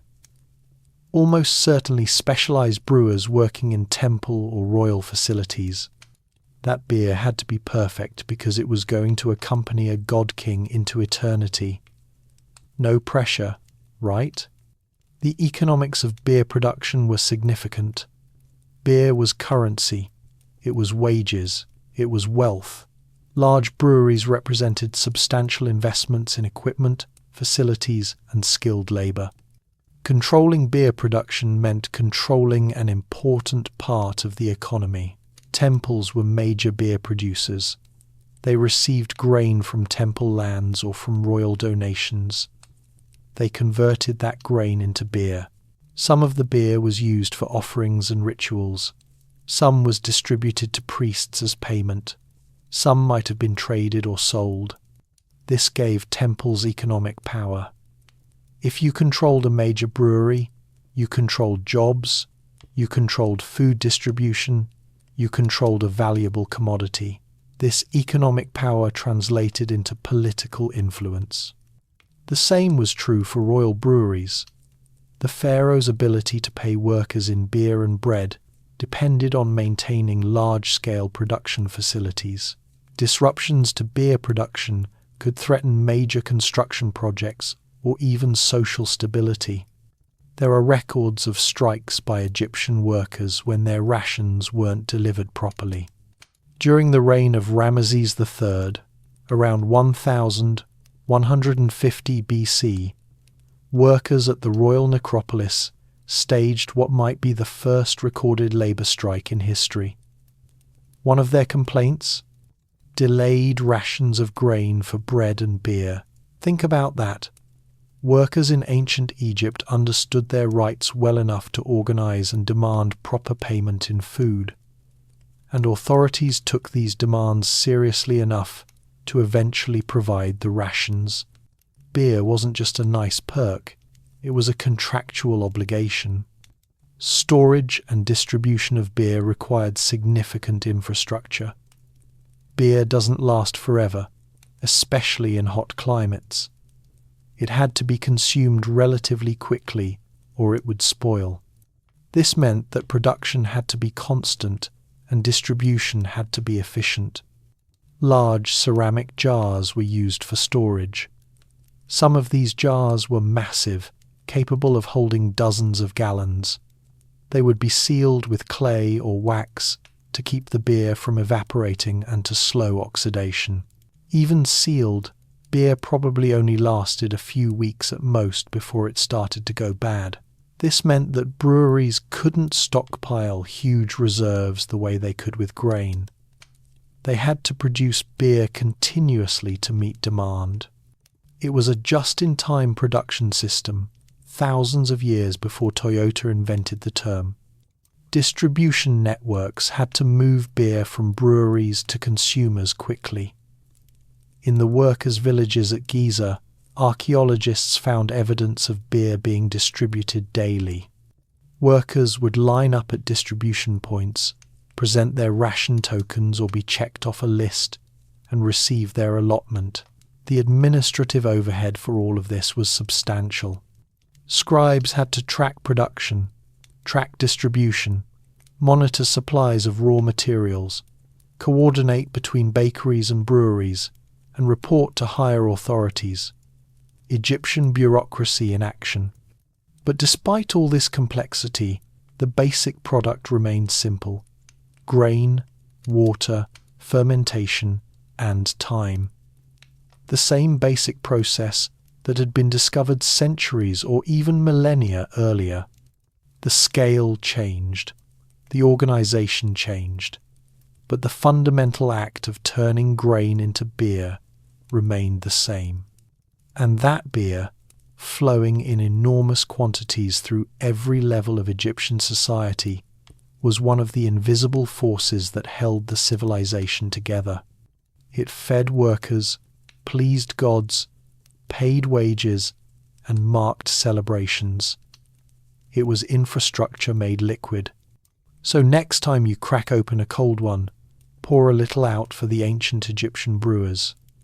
They invented the industry, perfected the craft, and understood something important. Beer is more than just a drink.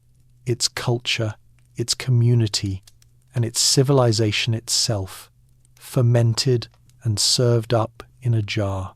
Chapter 10. A Day in the Life, from Dawn to Dusk in Ancient Egypt. What did an ancient Egyptian actually eat in a day? Not theoretically, but actually. Let's follow a few different Egyptians through a typical day and see exactly what they consumed, when, and how. Meet Amenhotep. He's a farmer living in a small village along the Nile during the New Kingdom period, around 1300 BC. He's married with 3 children. He owns a small plot of land where he grows wheat and vegetables. He also works part-time on temple lands to meet his labor obligations. Amenhotep wakes up at dawn when the sun starts to lighten the sky. He's immediately hungry. His wife, Mutamwia, has already been up for an hour, grinding grain for the day's bread. She's made a simple flatbread, cooked quickly on a hot stone over the fire. Breakfast is simple. Amenhotep breaks off a piece of bread, about the size of his fist. He eats it with some raw onion and washes it down with beer from yesterday's batch. The beer is slightly sour but refreshing. It takes the edge off his hunger and gives him energy for the morning's work. His children eat smaller portions of the same food. Bread, onion, beer watered down for the younger kids. Nothing fancy, but it fills their bellies. After breakfast, Amenhotep heads to his field. It's the growing season, and he needs to check his wheat crop and pull weeds. He takes a small beer jug with him to drink while he works. The sun is already getting hot. He works through the morning, sipping beer occasionally, until the sun is directly overhead and the heat is unbearable. Time to head home for the main meal of the day. Mutamwia has been busy. She's made a lentil stew, thick and flavoured with onions and garlic. She's baked more bread. There's some dried fish that she's rehydrated and cooked. And there's fresh beer, just finished fermenting yesterday. The whole family sits together on the floor of their house. Amenhotep gets the largest portion because he's doing the hardest work. The stew is scooped up with pieces of bread. The fish is shared out, each person getting a few bites. More beer all around. This meal is filling and satisfying. It's the main meal of the day, the one that will sustain Amenhotep through the afternoon and evening. He eats until he's comfortably full, then leans back for a short rest before returning to work. The afternoon work is lighter. He tends to his vegetable garden, waters his onions and cucumbers, repairs a tool that's been wearing out. As the sun starts to lower, he finishes up and heads home. Dinner is much lighter than the midday meal. More bread, maybe some leftover stew from lunch, some fresh cucumbers from the garden, another jar of beer. The family eats together again, talking about the day. As darkness falls, there's nothing more to eat. Amenhotep will sleep on a full stomach and wake hungry again at dawn. The cycle repeats. Let's total up what Amenhotep ate in this day. About 6 pieces of flatbread, each roughly the size of a modern dinner plate, 2 to 3 jugs of beer, totaling maybe 2 quarts, a large bowl of lentil stew with onions and garlic, some dried fish, maybe a quarter pound, raw onions and fresh cucumbers. Total calories, probably around 2,500 to 3,000. This diet is monotonous by our standards, but it's nutritionally adequate. Plenty of carbohydrates from bread, protein from lentils and fish, vitamins and minerals from vegetables, hydration from beer. It's not exciting, but it works. Now let's meet someone very different. Kamwaset is a priest in a major temple in Thebes. He's from a wealthy family, well-educated, and enjoys a much more comfortable life than Amenhotep the farmer. Kamwaset wakes up later than Amenhotep. The sun is already well up. He performs his morning prayers, then goes to eat. His breakfast is bread, but not the rough flatbread Amenhotep ate. This is fine wheat bread, soft and white, baked in a proper oven. It's been sweetened slightly with honey. Kamwaset eats it with some fresh figs and dates. He drinks beer, but his is a higher quality brew, less sour, more refined. He also has some fresh goat milk. After breakfast, he attends to his duties at the temple. Part of his role involves managing offerings brought to the gods. Wealthy citizens donate bread, beer, meat, and other foods.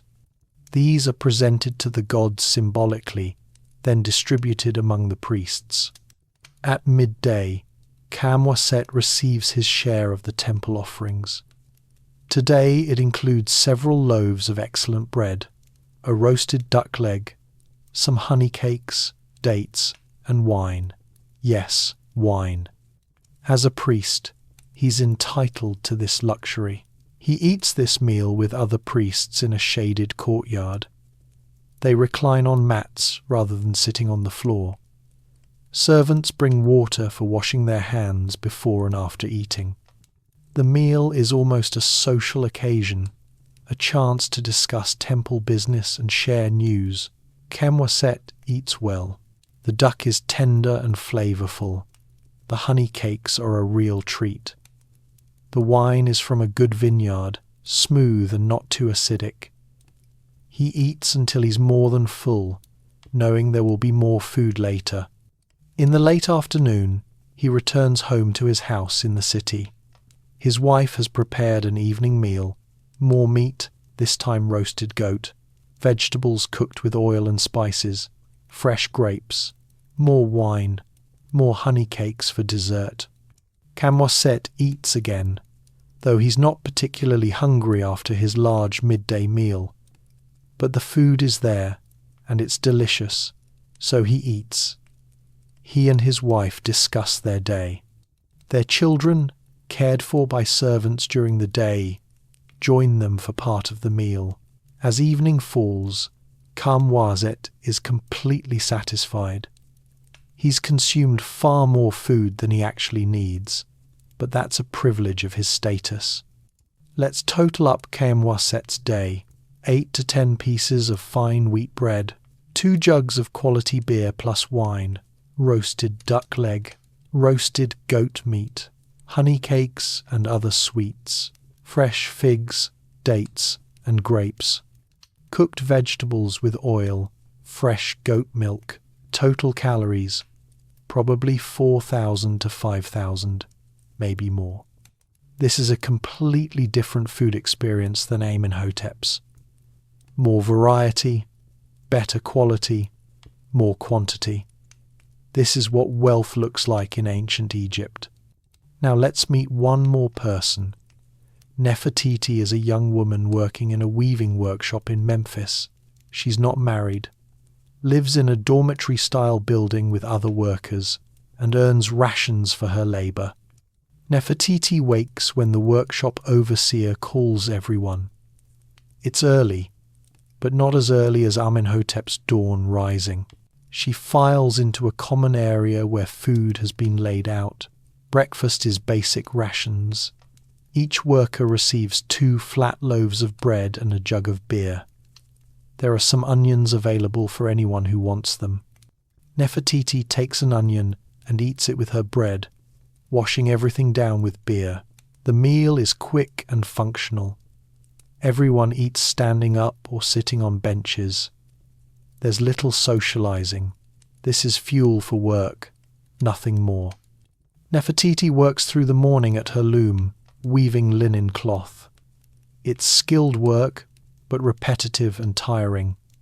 At midday, work stops for a meal break. More rations are distributed. Bread, beer, and today there's a lentil porridge. It's thick and filling, if not particularly flavorful. Nefertiti eats her portion quickly. There's no second helping. You get what you're allotted, and that's it. Back to work for the afternoon.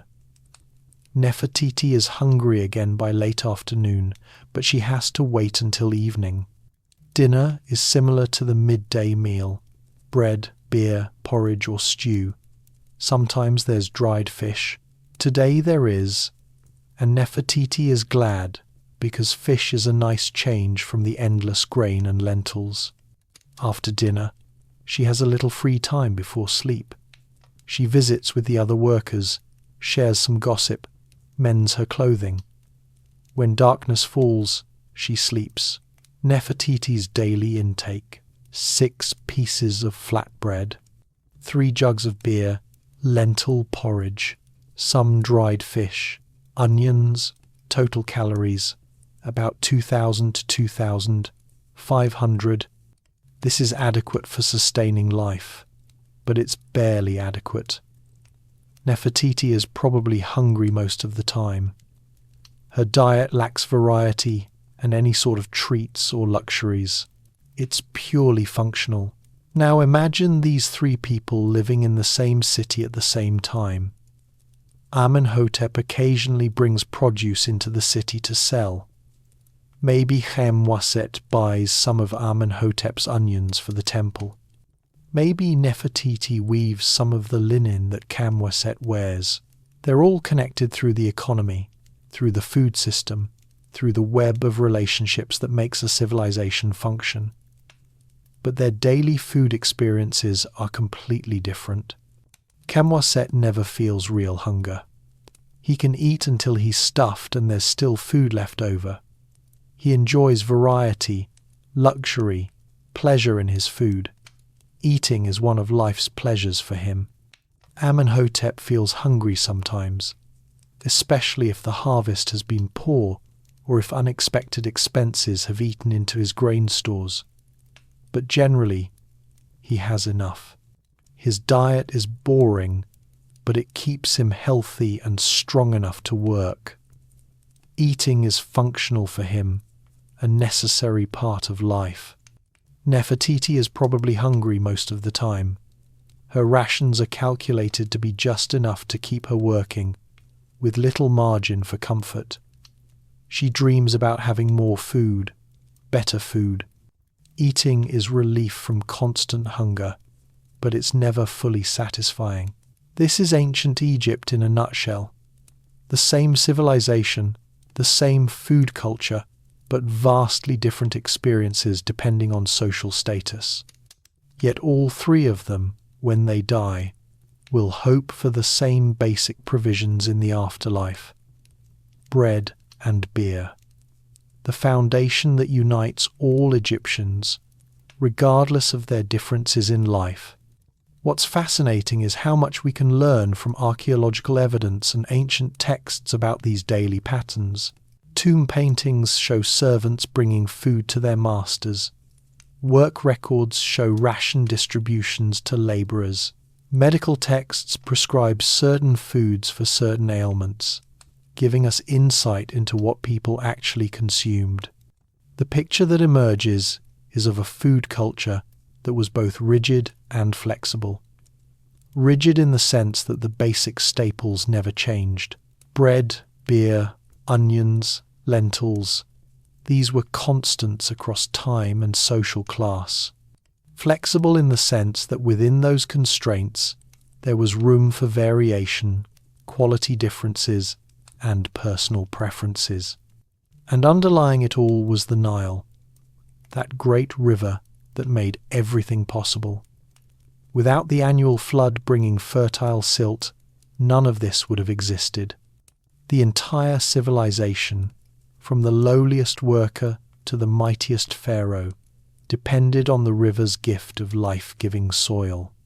As the sun sets on our three Egyptians, as they settle in for sleep with full or partially full bellies, the Nile flows on as it has for millions of years.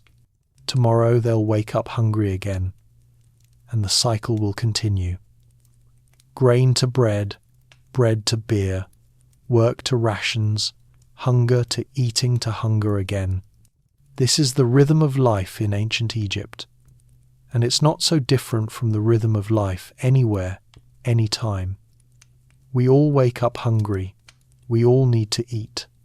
We all depend on food systems larger than ourselves. The ancient Egyptians just made that dependence more visible, more sacred, more central to their entire worldview. Chapter 11. The science behind the ancient diet. What did eating all that bread and beer actually do to ancient Egyptian bodies? Modern science has given us some fascinating insights into the health effects of the ancient Egyptian diet, both good and bad. Let's dive into what we've learned. Archaeologists and biological anthropologists have studied thousands of ancient Egyptian mummies and skeletons. By analysing bones, teeth, and even preserved soft tissue, they've reconstructed what the Egyptian diet did to human health. Let's start with the teeth, because that's where some of the most obvious effects show up. Ancient Egyptian teeth were worn down significantly, especially in older individuals. The molars that do all the heavy grinding work were often worn almost flat. Why? Remember all that sand in the bread? The grinding stones used to mill flour slowly wore down, and tiny particles of stone mixed into the flour. Every bite of bread contained tiny abrasive particles that slowly ground down tooth enamel. Studies of mummies show that dental wear started early in life and progressed steadily. By middle age, many Egyptians had teeth worn down to the gum line. This would have been painful and would have made eating difficult. Dental infections were common and sometimes fatal in an era before modern dentistry. Interestingly, despite all this wear, ancient Egyptians don't show high rates of cavities. The bread and beer diet, while abrasive, wasn't as high in refined sugars as modern diets. Cavities form when bacteria feed on sugars and produce acid that dissolves tooth enamel.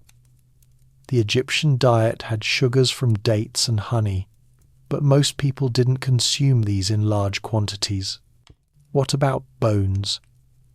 Skeletal analysis reveals interesting patterns.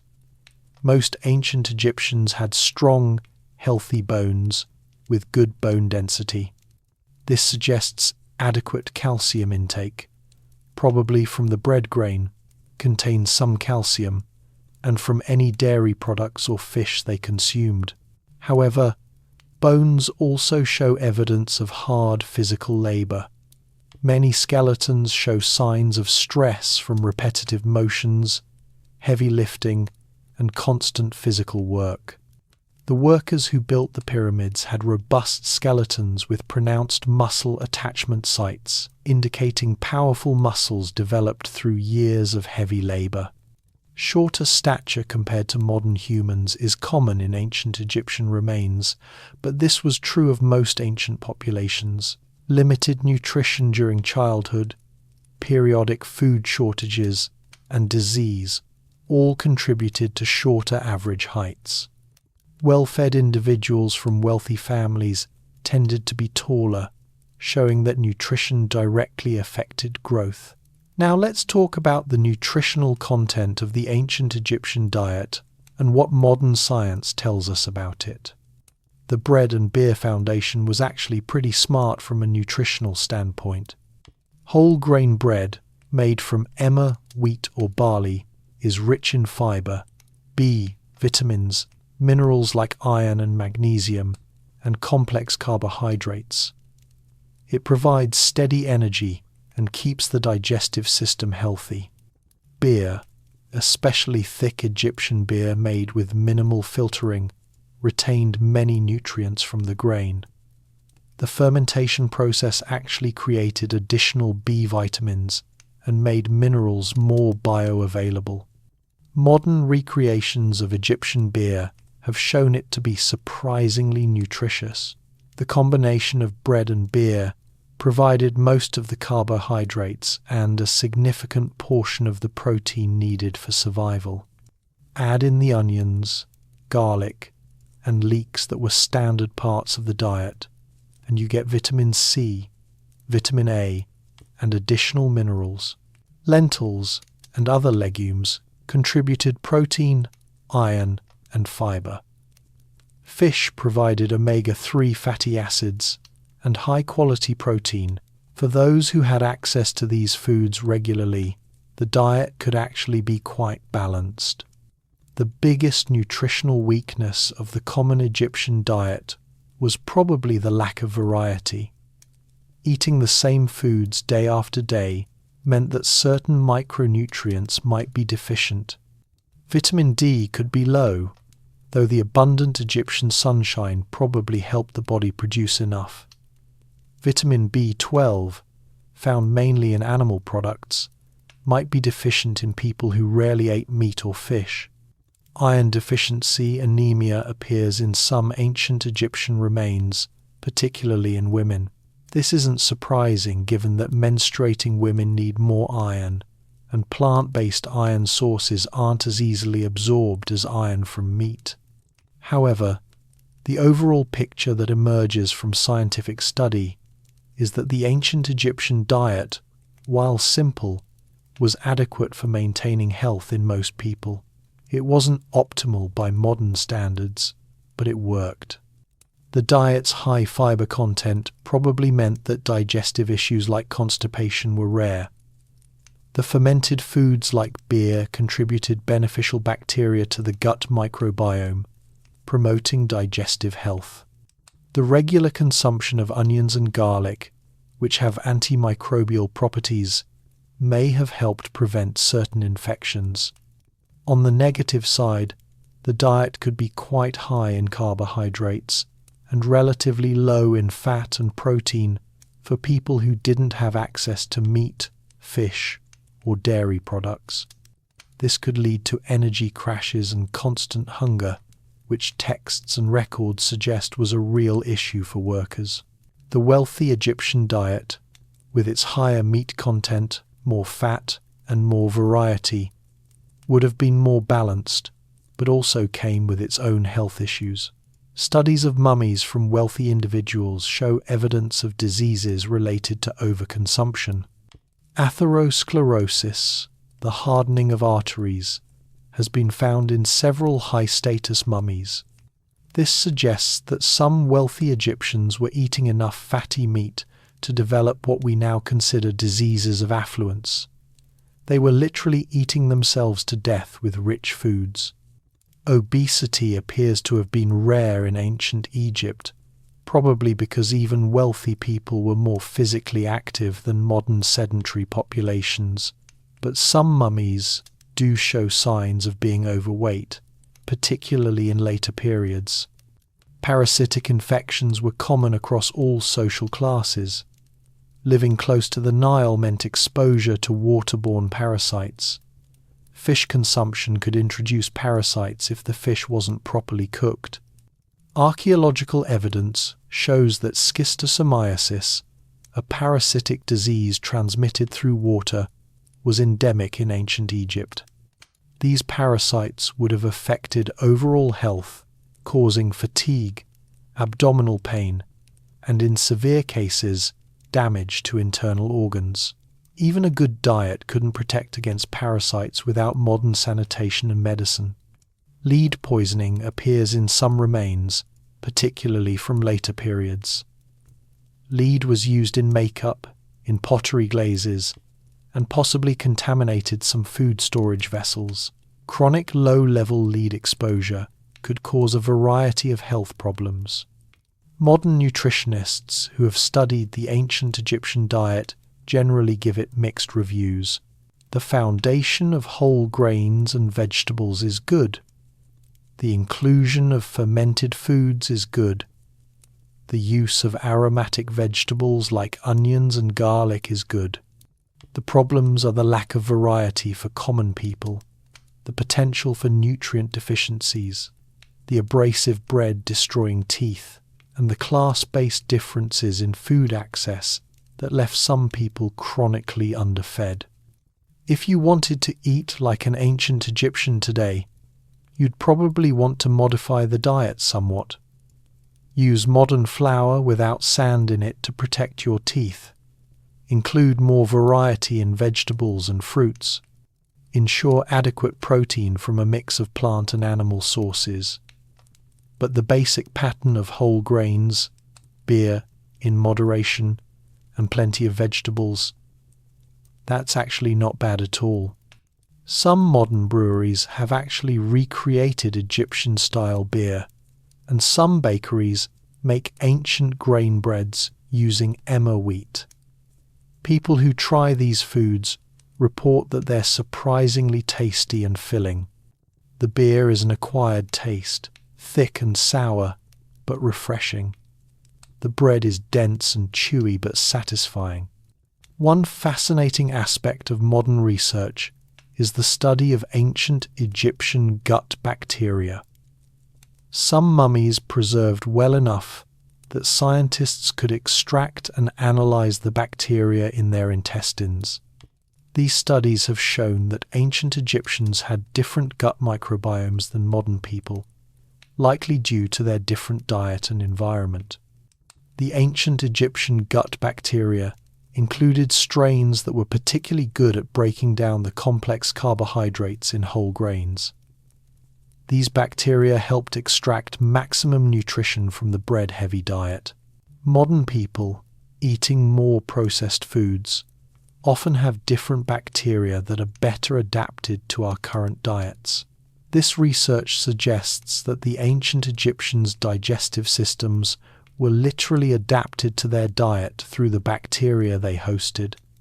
If an ancient Egyptian suddenly started eating a modern diet, they might have digestive upset until their gut bacteria adjusted. Similarly, a modern person eating an ancient Egyptian diet might need time for their microbiome to adapt. The field of paleopathology, the study of ancient diseases, has revealed that ancient Egyptians suffered from many of the same ailments we do today, just in different proportions.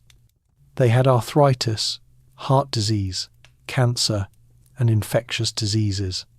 Their diet and lifestyle influenced which diseases were more or less common.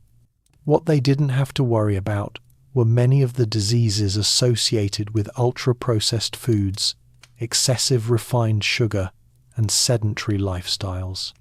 Type 2 diabetes appears to have been rare or non-existent.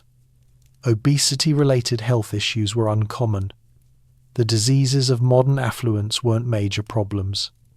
Instead, they dealt with infectious diseases, parasites, injuries from hard physical labor, and the health effects of occasional food shortages. Different problems, different solutions, but the underlying need for adequate nutrition remained constant. The ancient Egyptian approach to food and health, while not based on modern science, had some intuitive wisdom. They recognized that certain foods helped prevent illness. They understood that a varied diet was better than a monotonous one, even if only wealthy people could achieve real variety. They knew that adequate food was essential for health and strength. Their medical texts, like the Ebers Papyrus, include dietary prescriptions for various ailments, honey for wounds and infections, garlic for digestive issues, certain herbs and plants for specific conditions. While not all of these prescriptions would meet modern medical standards, some have been validated by scientific research. The connection between food and medicine was much closer in ancient Egypt than it often is today. Food wasn't just fuel, it was medicine, it was prevention, it was cure. This holistic view of nutrition is something that modern medicine is starting to appreciate again after decades of separating diet from healthcare. So what's the final scientific verdict on the ancient Egyptian diet? It was imperfect but functional. It sustained one of history's greatest civilizations for thousands of years. It had strengths and weaknesses, and it reminds us that humans can adapt to and thrive on a wide variety of diets as long as the basic nutritional needs are met. The ancient Egyptians didn't have nutrition labels, calorie counters, or vitamin supplements. They had bread, beer, and onions. And somehow, that was enough to build pyramids, create art, develop mathematics and astronomy, and leave a legacy that still fascinates us today. Not bad for a diet based on carbs and beer. Chapter 12. The Hidden Heroes, Women and Food in Ancient Egypt. Who actually put food on the table in ancient Egypt? If you look at most history books, you'd think it was all pharaohs ordering grain distributions and male workers building monuments. But the real story of Egyptian food is largely a story about women. Let me show you the crucial role women played in feeding ancient Egypt, a role that's often overlooked but absolutely essential. Let's start with the most basic and time-consuming food task, grinding grain. This was almost exclusively women's work, and it was back-breaking labour that took hours every single day. Picture a woman kneeling on the ground in front of a large, flat grinding stone called a quern. She has a smaller stone in her hands called a handstone or mullah.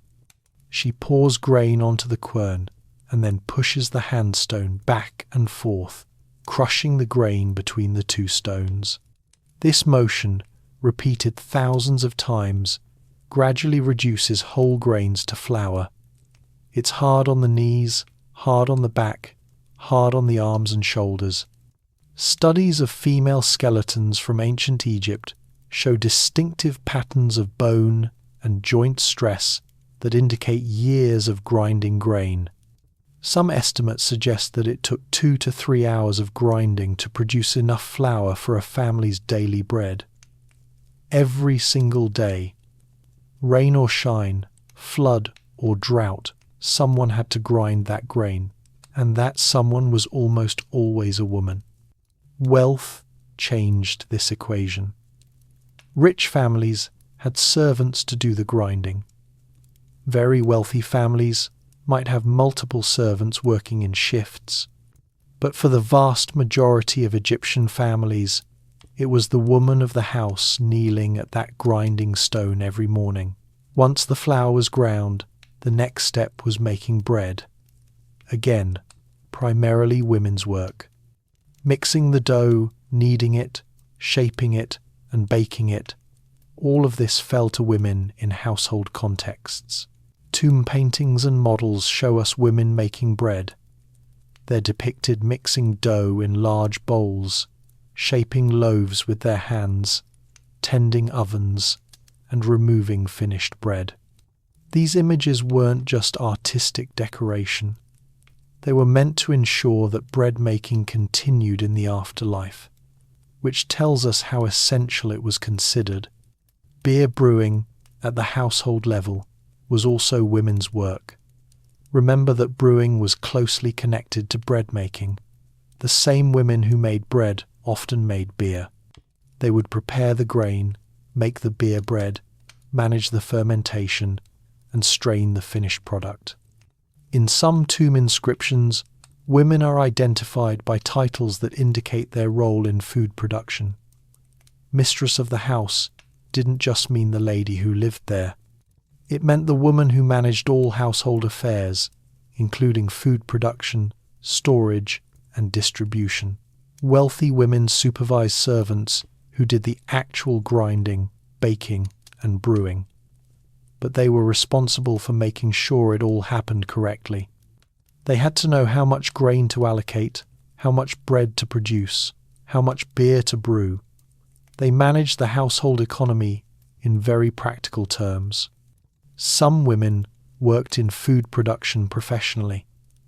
In large-scale bakeries and breweries attached to temples or royal estates, both men and women worked. While men often held supervisory roles, women did much of the actual labor. Texts from the workers' village at Deir el-Medina mention women who were paid in rations for work, including bread making, beer brewing, and washing clothes. These weren't wealthy women. They were working women earning their keep through labor. Food preparation beyond bread and beer also fell largely to women. Cooking stews, preparing vegetables, processing and storing food.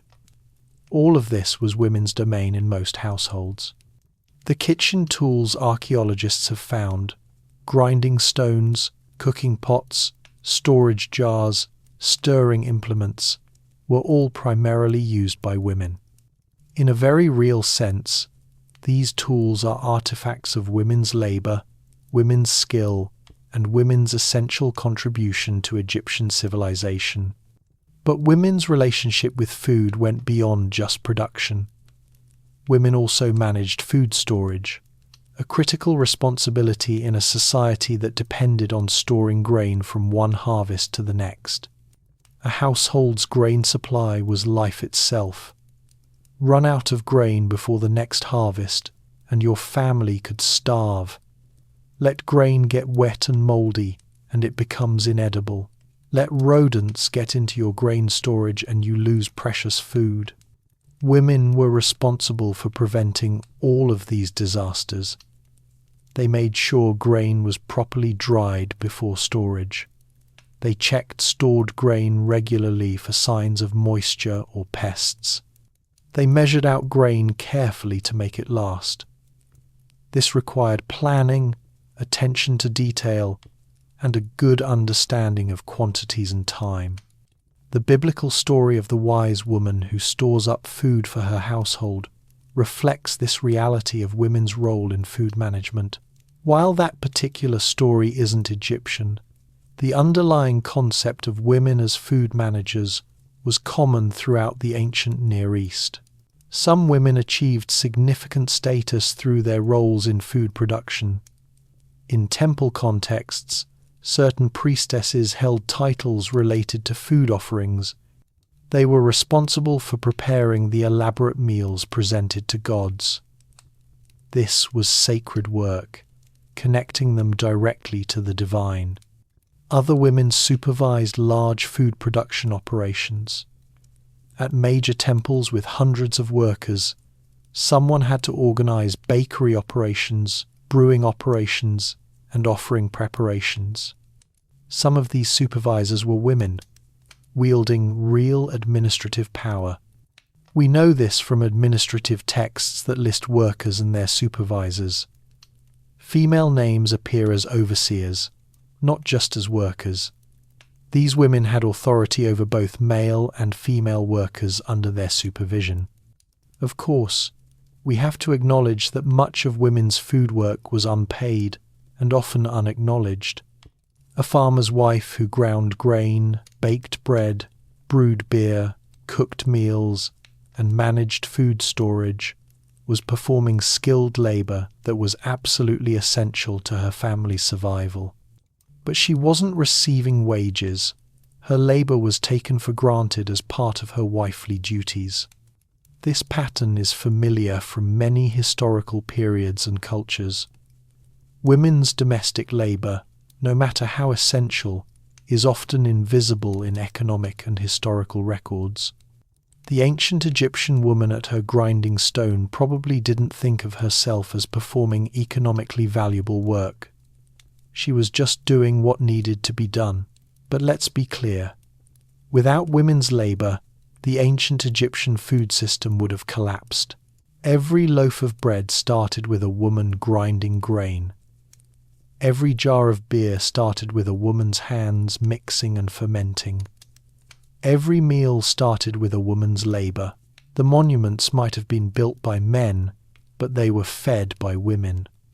Women also played important roles in the spiritual aspects of food. While male priests often performed the actual offering rituals in temples, women prepared many of the offerings. They baked the sacred bread, brewed the sacred beer, arranged the offerings on tables and platters. Some goddesses were specifically associated with food and nourishment. Renunutet, a goddess of the harvest, was depicted as a snake who protected grain stores. Hathor, as we've discussed, was associated with beer and feasting. These goddesses represented the female power of nourishment and sustenance. Women, as mothers and nurturers, had a special connection to these food goddesses. Prayers and offerings to Renunutet, asking for a good harvest, or to Hathor, asking for abundance, might be made by women who understood from daily experience how crucial food was to life. Breastfeeding, the most fundamental form of nourishment, was exclusively women's domain. Wet nurses, women who breastfed other people's children, were important figures in wealthy households. The nurse who fed a royal child might achieve significant status and privilege. Several royal nurses are known from inscriptions and tomb decorations. They were honoured for their role in nourishing and raising pharaohs and princes. Nourishment given in infancy was considered sacred and created lifelong bonds. In medical texts, women are described as having special knowledge of herbs and foods used for healing. While male physicians certainly existed, women, healers, midwives, and herbalists played important roles in healthcare. Their knowledge of which plants could cure which ailments, which foods helped or harmed certain conditions, was passed down from mother to daughter. The goddess Isis was associated with both magic and healing, and she was often invoked by women. The connection between female divine power, healing power, and nourishing power was clear in Egyptian thought. Women gave life, fed life, sustained life, and healed life. But women's food labour wasn't romanticised or idealised in ancient Egypt. It was just expected. Women ground grain because that's what women did. They baked bread because that's what women did. They managed food because that's what women did. The physical toll of this labour was real. As I mentioned, skeletal remains show the effects of years of kneeling and grinding. Women's bodies bore the marks of their labour. Back problems, joint issues, repetitive stress injuries. These would have been common among women who spent hours every day grinding grain. In poorer families, young girls would start helping with food work at early ages. A girl of 7 or 8 might help her mother grind grain, gradually building the strength and skill needed to do it efficiently. By the time she was married, she would be an expert at these tasks. Wealthy girls didn't need to learn these skills personally, but they did need to learn how to supervise servants who performed them. A noble woman had to know enough about grain grinding, bread making, and beer brewing to manage the servants who did these tasks. This knowledge was part of her education. Some texts offer advice to young men on choosing a wife. Practical skills in food production are mentioned as desirable qualities. A woman who could grind grain efficiently, bake good bread, and brew tasty beer was valuable. These skills directly affected the quality of daily life. In a society where most people lived close to subsistence, a wife's skill at food production could mean the difference between adequacy and hunger. A woman who was efficient with grain, who didn't waste food, who could make a little go a long way, she was a real asset to her household. Women also had knowledge about food that was specific to their experiences. They knew which wild plants were edible and which were poisonous. They knew how to preserve foods for longer storage. They knew which foods helped with pregnancy and childbirth, which helped nursing mothers produce milk, which were good for young children. This knowledge was practical wisdom gained through generations of experience. It was taught by mothers to daughters, shared among women in a community, and valued precisely because it was so useful. Interestingly, in contexts where food was abundant, such as wealthy banquets, women and men often ate together. Tomb paintings show couples sitting side by side at feasts, both enjoying the food. This suggests that in leisure contexts, food consumption wasn't strictly gender segregated, but the work of producing that food had been almost entirely performed by women. The wealthy woman at the banquet might not have ground the grain or baked the bread herself, but women under her supervision had done so. The final product, enjoyed by both men and women, rested on a foundation of female labour. One more thing worth mentioning: women as traders and vendors. Some women sold food in markets. They might sell bread they had baked, vegetables they had grown, or beer they had brewed. This gave them economic independence and a role in the marketplace. Small-scale food trade was often women's work. A woman with some extra bread could sell or trade it for other goods her family needed. This created a kind of informal economy running alongside the official economy of wages and rations. Women who were particularly skilled at brewing might sell their beer. A reputation for making good beer could bring customers and create a steady income. Similarly, a woman known for excellent bread could build a small business. These weren't large-scale operations. We're talking about neighbourhood trade, woman to woman or woman to family. But this trade was important. It distributed food beyond official channels and allowed families to acquire variety in their diets. The archaeological and textual evidence for women's roles in food is fragmentary, as it often is for women's history in ancient times. Men wrote most of the texts that survived. Men commissioned most of the tomb decorations. Men's activities were more likely to be recorded and memorialized. But the evidence that does exist, combined with common sense about how food production works, makes it clear that women were absolutely central to the Egyptian food system. From the most humble task of grinding grain to the most sacred duty of preparing offerings for gods, women's hands and women's knowledge made it all possible. So the next time you imagine ancient Egypt, don't just picture pharaohs and pyramids. Picture a woman kneeling at a grinding stone at dawn, turning grain into flour that will become bread that will feed her family. Picture women managing the fermentation vats that produce beer. Picture women cooking, preserving, storing, and distributing food. Because those women, whose names we mostly don't know, whose lives were mostly not recorded, were the ones who actually kept Egypt fed. They were the hidden heroes of the civilization. The bread makers, the beer brewers, the food managers who turned raw grain into sustenance day after day, year after year, generation after generation. Without them, there would have been no pyramids. Without them, there would have been no pharaohs. Without them, there would have been no ancient Egypt at all. They ground the grain that built a civilization, and that deserves to be remembered. Conclusion. The eternal table. We've travelled together through thousands of years of Egyptian history, following the story of bread, beer, and onions, from field to table to tomb.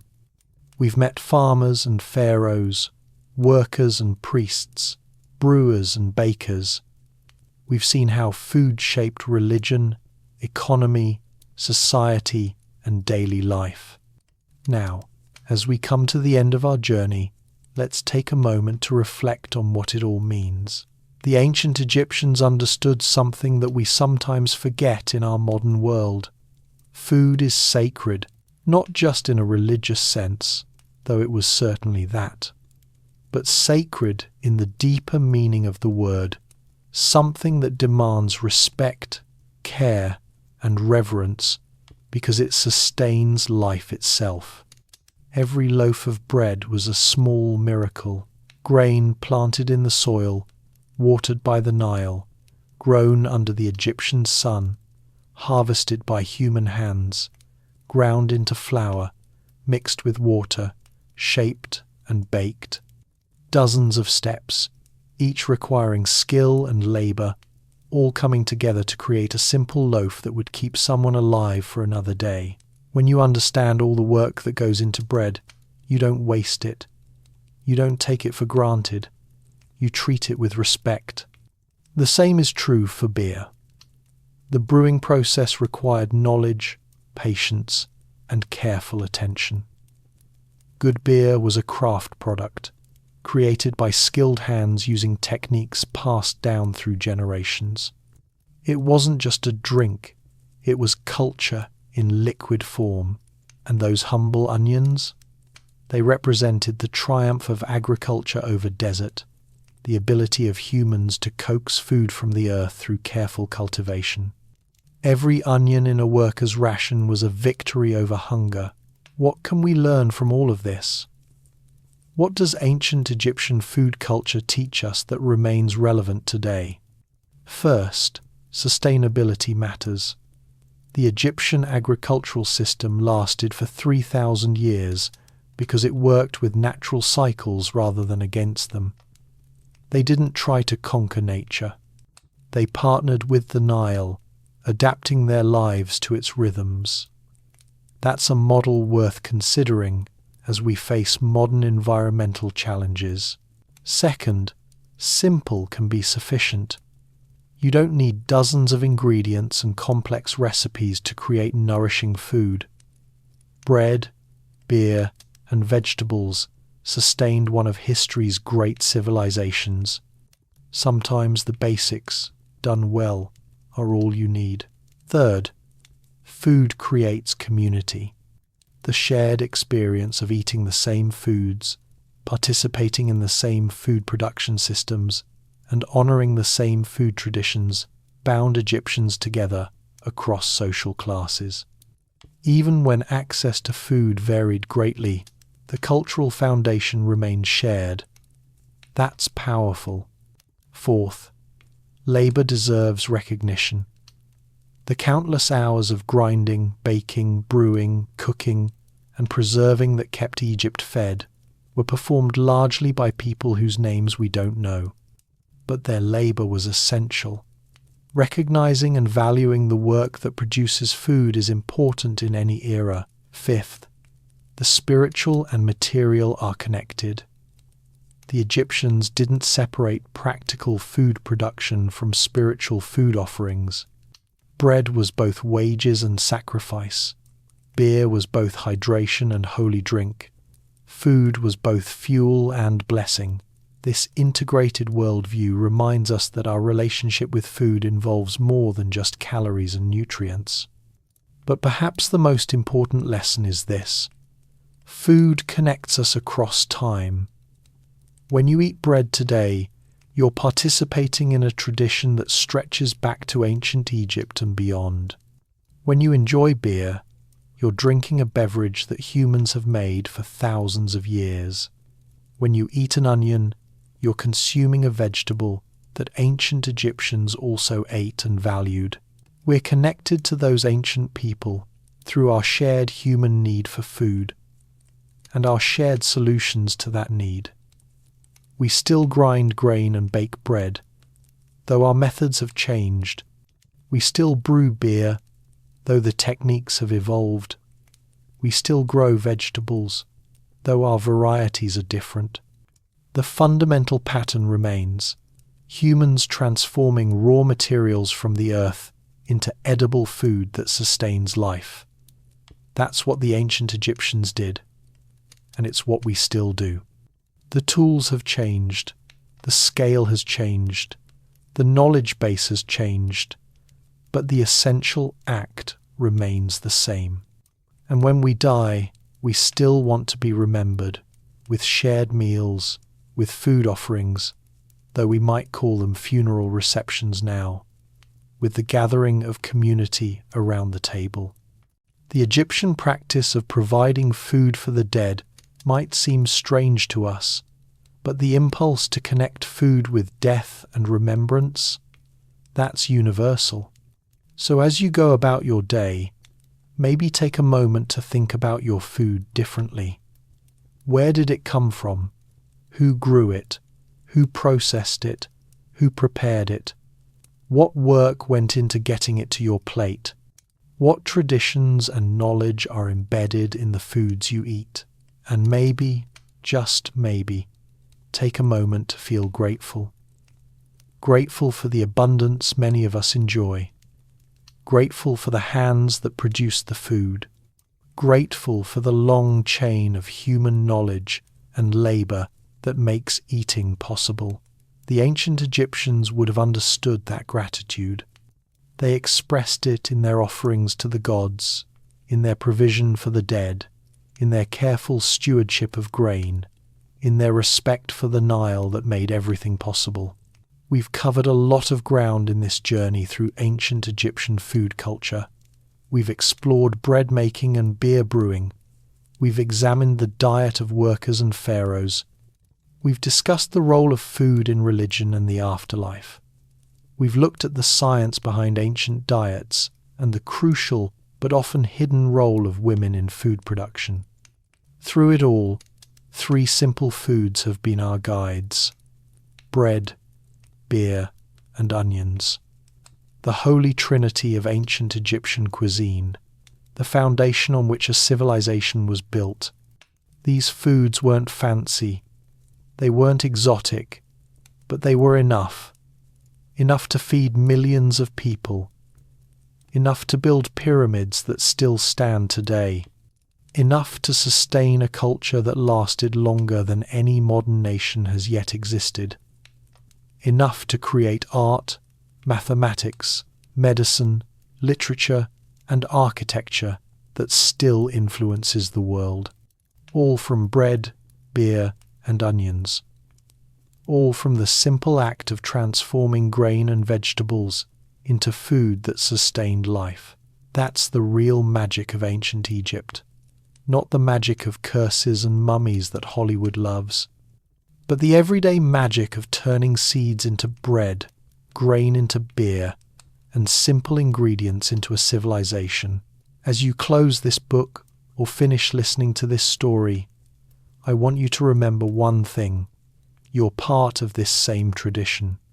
Every time you eat, you're participating in the same fundamental human activity that ancient Egyptians performed. You might use different tools and different ingredients, but the essential act is the same. You're transforming the products of the earth into the fuel that keeps you alive. You're participating in food culture, food tradition, and food community. You're connected to every human who has ever lived through this simple, essential, sacred act of eating. The ancient Egyptians knew this. They built their entire civilization around this knowledge, and they left us a legacy that's written not just in stone monuments and golden artifacts, but in the everyday foods we still eat. So, here's to bread, that miracle of grain transformed. Here's to beer, that ancient gift of fermentation. And here's to onions, that humble vegetable that helped build pyramids. May we all eat with gratitude, understanding, and respect for the food that sustains us and the people who produce it. May we remember the lessons of ancient Egypt, that food is sacred, that simple can be sufficient, and that what we eat connects us to thousands of years of human tradition. Thank you for joining me on this journey through time and taste. Thank you for caring about history, about food, and about the stories that connect us to our ancient ancestors. Thank you for listening all the way to the end. If you enjoyed this deep dive into ancient Egyptian food culture, please share it with others who might enjoy it too. Leave a comment telling me what surprised you most, what you learned, and what you'd like to explore next.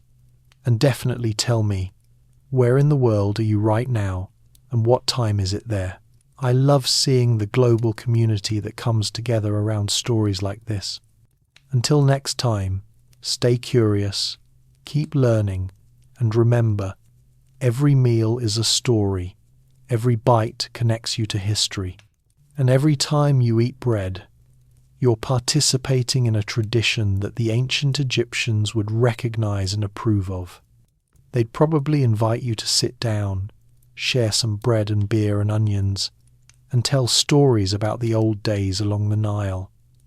And wouldn't that be something? From the land of pyramids and pharaohs, from the civilization built on bread and beer, from the eternal table where the living and the dead both feast, this is the story of what ancient Egyptians ate.